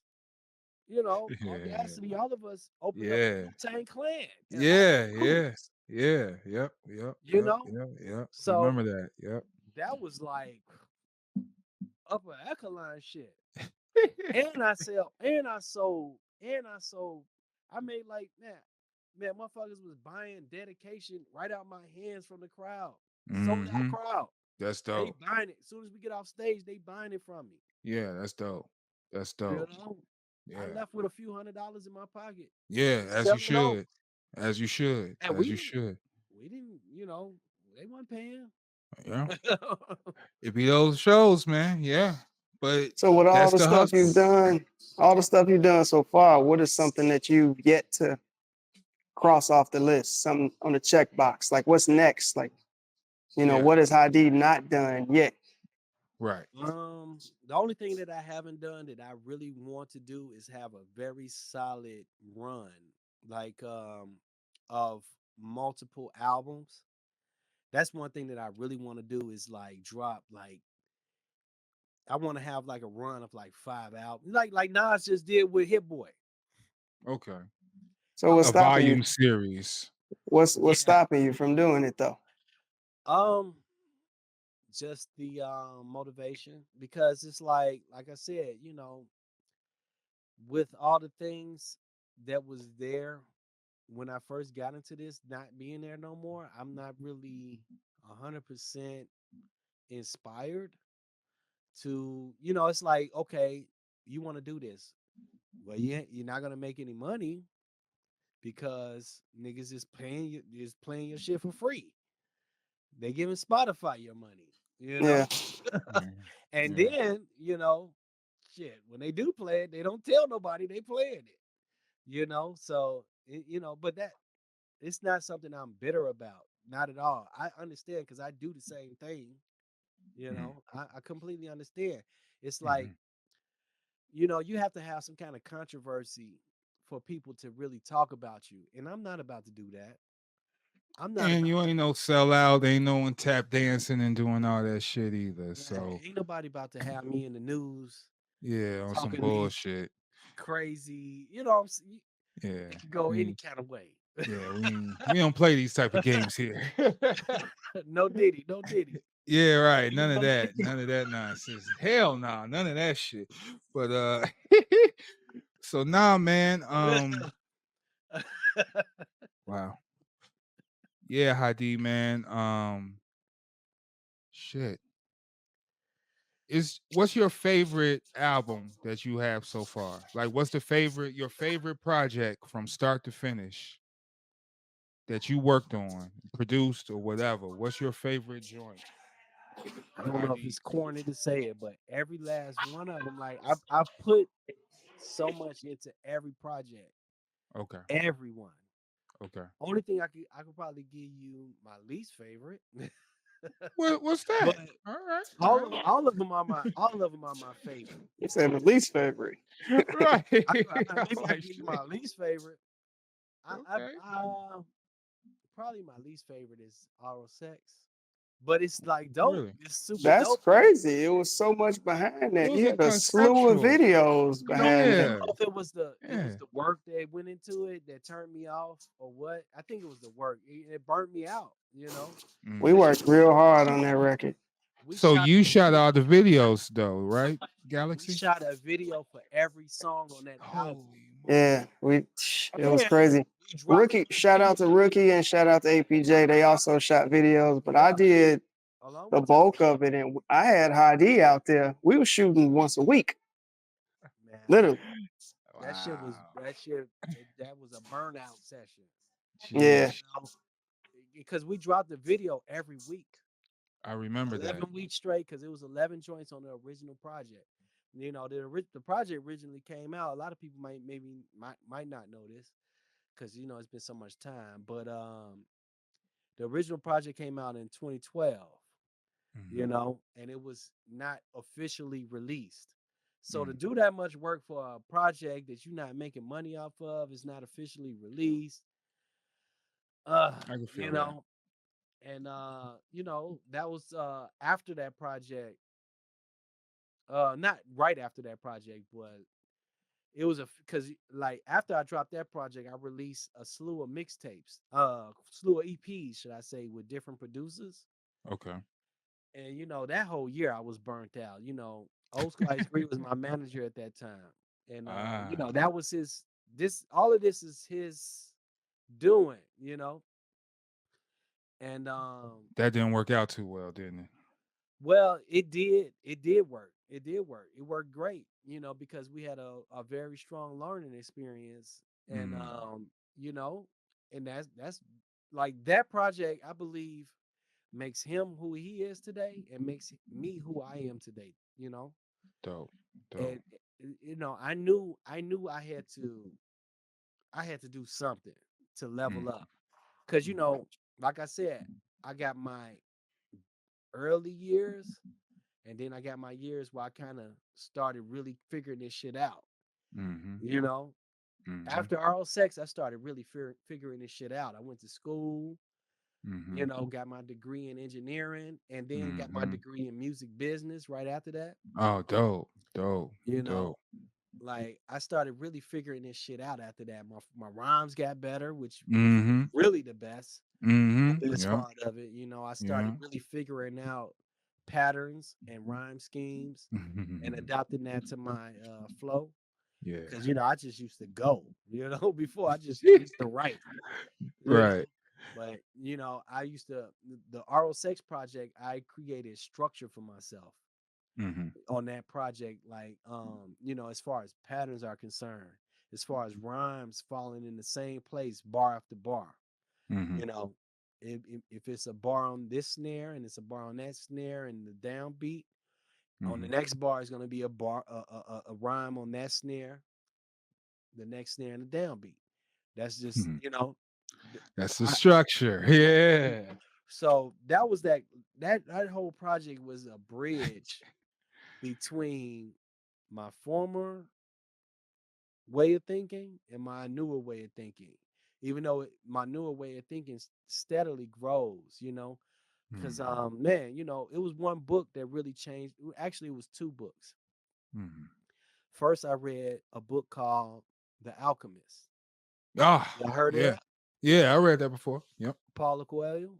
Yep. Yep. Yep. Yep. So, uh, I read The Alchemist, and then I read The Power of Now, No, I haven't read that one. Eckhart Tolle. Okay. Eckhart Tolle. Okay. So I don't know if it's Tolle or Tolle actually, but Totally. Eckhart. Yeah, Eckhart, Power Up that Now. guy. So The Alchemist actually led me to the Power of Now, Okay. and also it was a community on YouTube as well, uh, called Real Social Dynamics, Mm. and you know they taught me a lot as well about myself. You know, The and self-reflection, the yeah, conscious. just Yeah. learning for yourself, because Hmm. they originally was just teaching you how to talk to women and all of this other stuff. But it's ultimately showing you how to be a man, you know, how to Right. be a responsible individual maneuvering through society, Mm. putting your childhood traumas away, Hmm. or any Hmm. kind of traumas away. Hmm. It ain't necessarily got to be childhood, because we get traumatized in our teens and our 20s and what 30s and whatever. Yeah. No matter what circumstance works. Yeah. So, You're right. I learned about these books through them, and it sent me down a rabbit hole of reading. So, I just been reading book after book after book, learning things. Books Mhm. like that led me to the next book. Yeah. Yeah. So you So, you During the you going pandemic. for knowledge. Yeah, you going for the knowledge. Yeah. During the so what's pandemic, the I next read the chapter for you Untitled. then? What's the next The next chapter for you? chapter What's next? right Where now, we at now? at the present time, man, to be honest with you, I really love DJing right now. So Okay. I got into DJing, like Dope. actual DJing, because I've always done like DJing. Right. Like say for instance, spinning for Philmore or Sky Zoo on stage, or Right. doing beat Right. sets or different Right. things like that. It's all DJing at the end of the day, even though I'm using my Yeah. beat machine. But I got some actual turntables this year, and Uh-oh. Taiwan got the same ones too. So Yeah, we cousins. Uh-oh. we Y'all both know that's my man right there. Yeah. we both Yeah. about to be fucking y'all asses up this year. I'm playing. Yeah. So Oh, listen, man, I'm I would sorry. love to see a tag team of that. You two, yeah, going out Yeah, man. and yeah, I That would love to sounds see good. that. I like that. I'm making some Yeah. crazy plans right now. So, you know, but yeah, man, I really love DJing, man. And I've Mm. been around the coldest DJs, some of the coldest DJs ever. Right. Right. Scrap Dirty, J Yeah. Clip, Cousin Yeah. B. Cousin B is Get super them. dope. And Cousin B does the Tiny Desk. He's the producer for Tiny Oh. Desk. Yes. Oh. Yes, he's a DJ. One of Didn't the know that. coldest DJs ever. DJ Fingerprint. Yeah. He's in Jackson. Man, did I mention DJ Scrap? Come on, man. Get West them. Side. Get them. Lockwood. Come on, Get man. them. Jay Illa. Man, these are Yeah. my guys. Remember Yeah. we dropped Philinoise, the project Philinoise, Phil That's G right. Yeah. and Yeah. Jay Illa, Philinoise project. Even Slot A on there too. Oh Yeah. my Young God. Yeah. Slot. Slade Slot has grown fifth. into one of the Slotty. coldest. He's grown into one of the coldest DJs. Period. Mm. Not just in Mm. Chicago, but period. Mm. I mean, he influenced me so much, Mm. seeing him spin. But all these dudes that I know, even Knife Wonder, Knife Wonder, seeing like I said earlier, That's true. seeing him spin for that first Mm-hmm. time, Mm-hmm.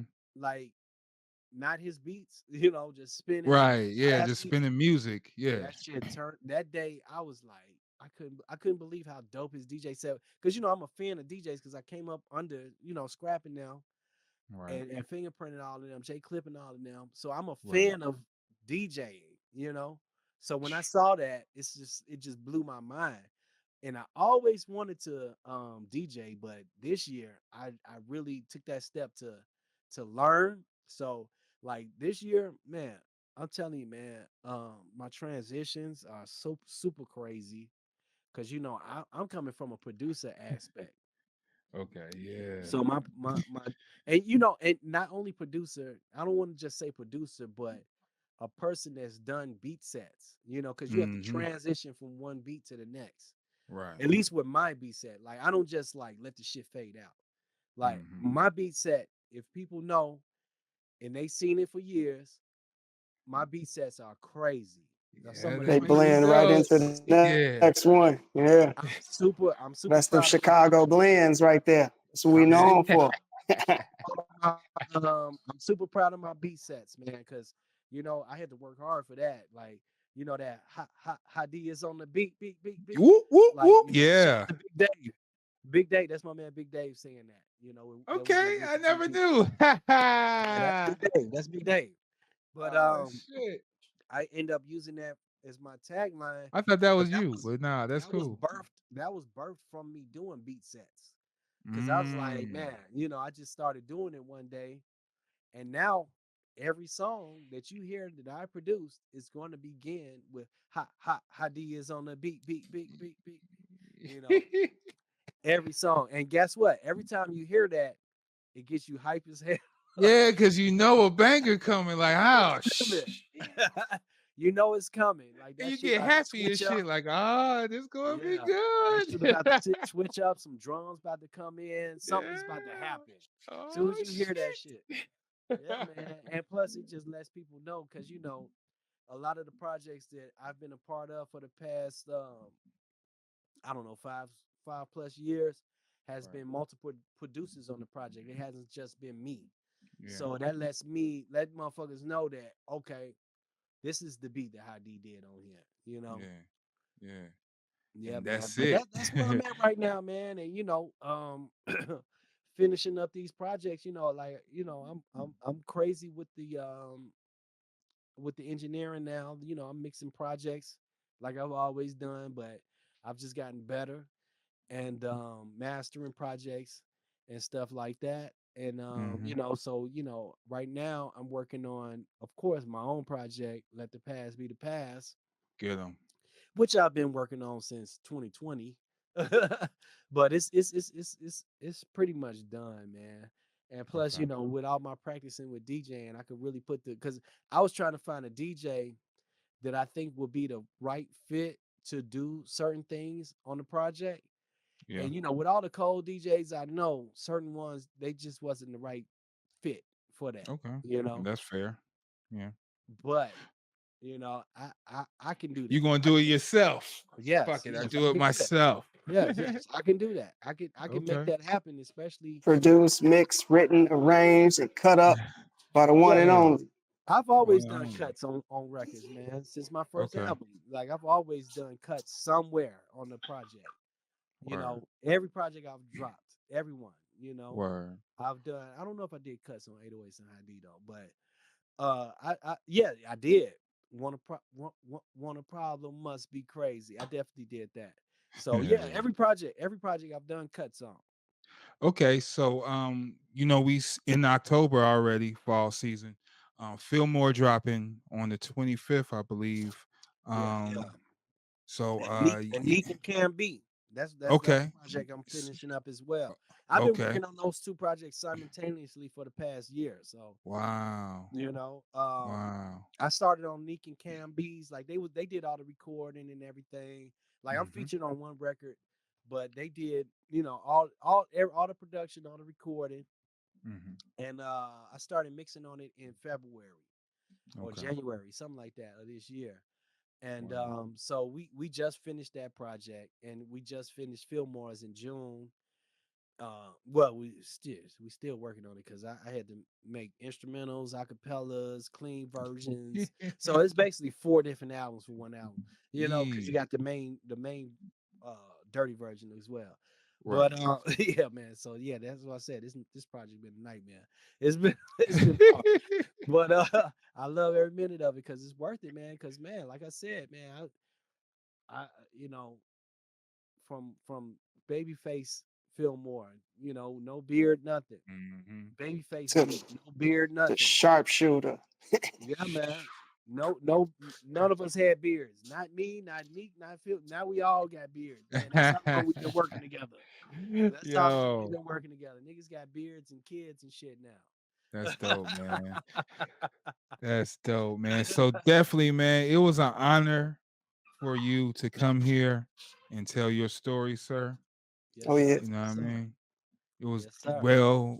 well deserved, man. And you know, from Chicago, from me on down, you know what I mean, from first time meeting you to now, always had you in the regard as one of the best.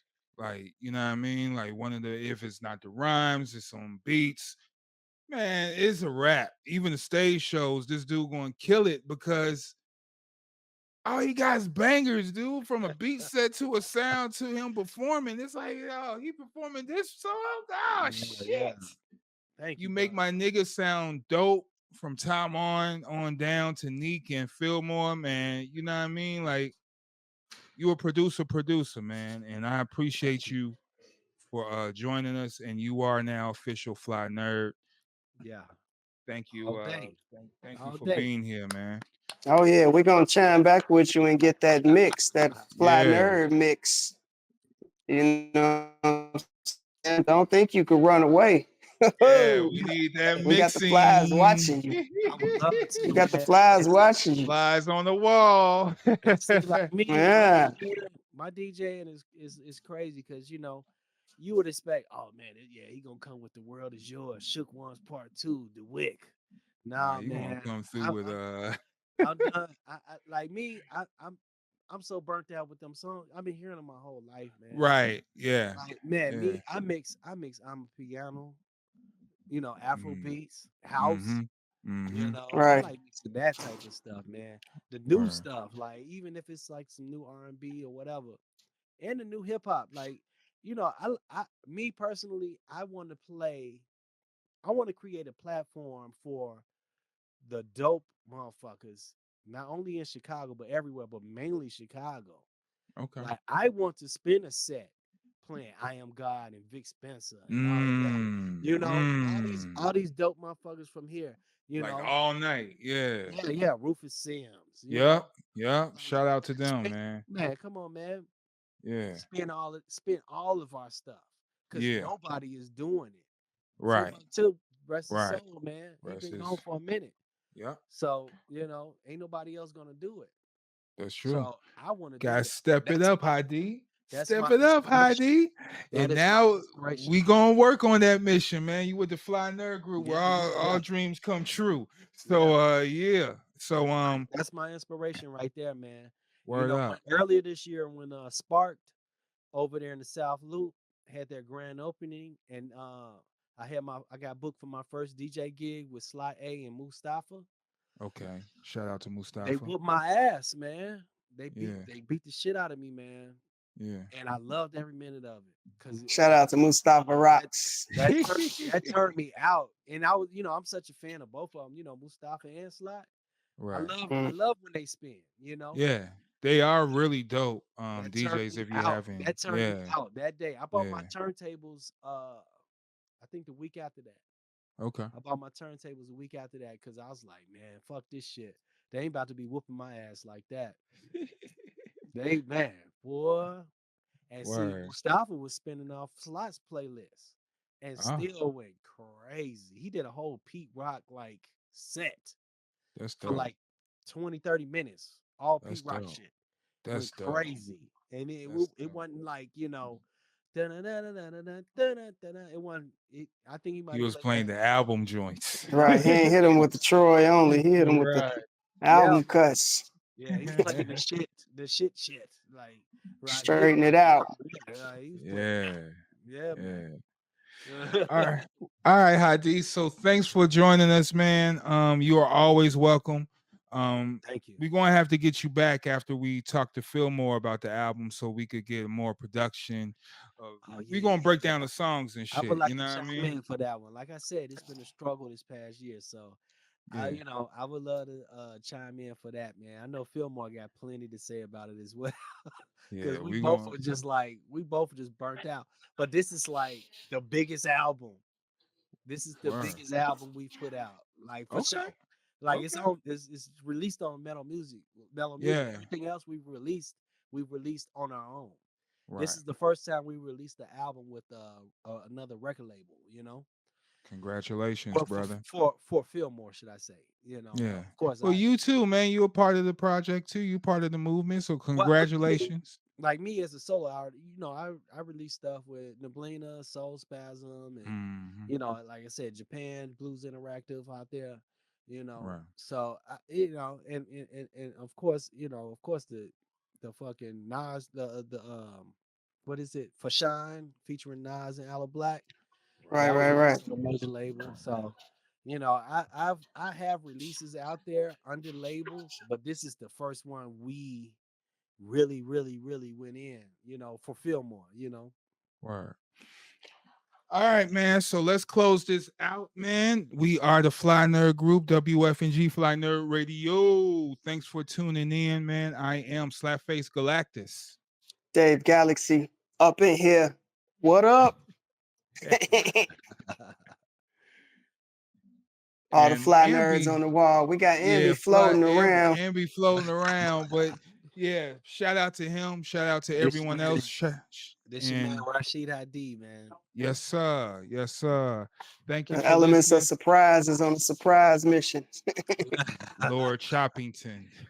Lord Choppington. That's the dude. Yeah, man. So we the Fly Nerd Group. Thank you, everyone, for listening, tuning in, subscribing, sharing, and all that good stuff. Have a good day. Peace. Peace.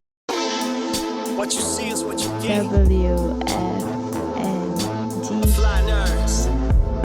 You see it and say it. Yeah, you see black excellence and intelligence we now combine. Fly Nerds on the verge of connecting the minds. North, south, east, west over digital lines. Catalogs of the culture inside. Seen it with our own eyes. We done been through the trends and phases. The names and the legacy, the changing faces. We can't talk shop, only dealing the truth. You tuning in to the Fly Nerd Group, so let the people's in.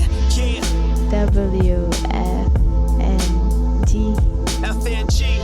Fly Nerd Radio. Yeah, so let the people in. WFNG. Fly Nerd Radio.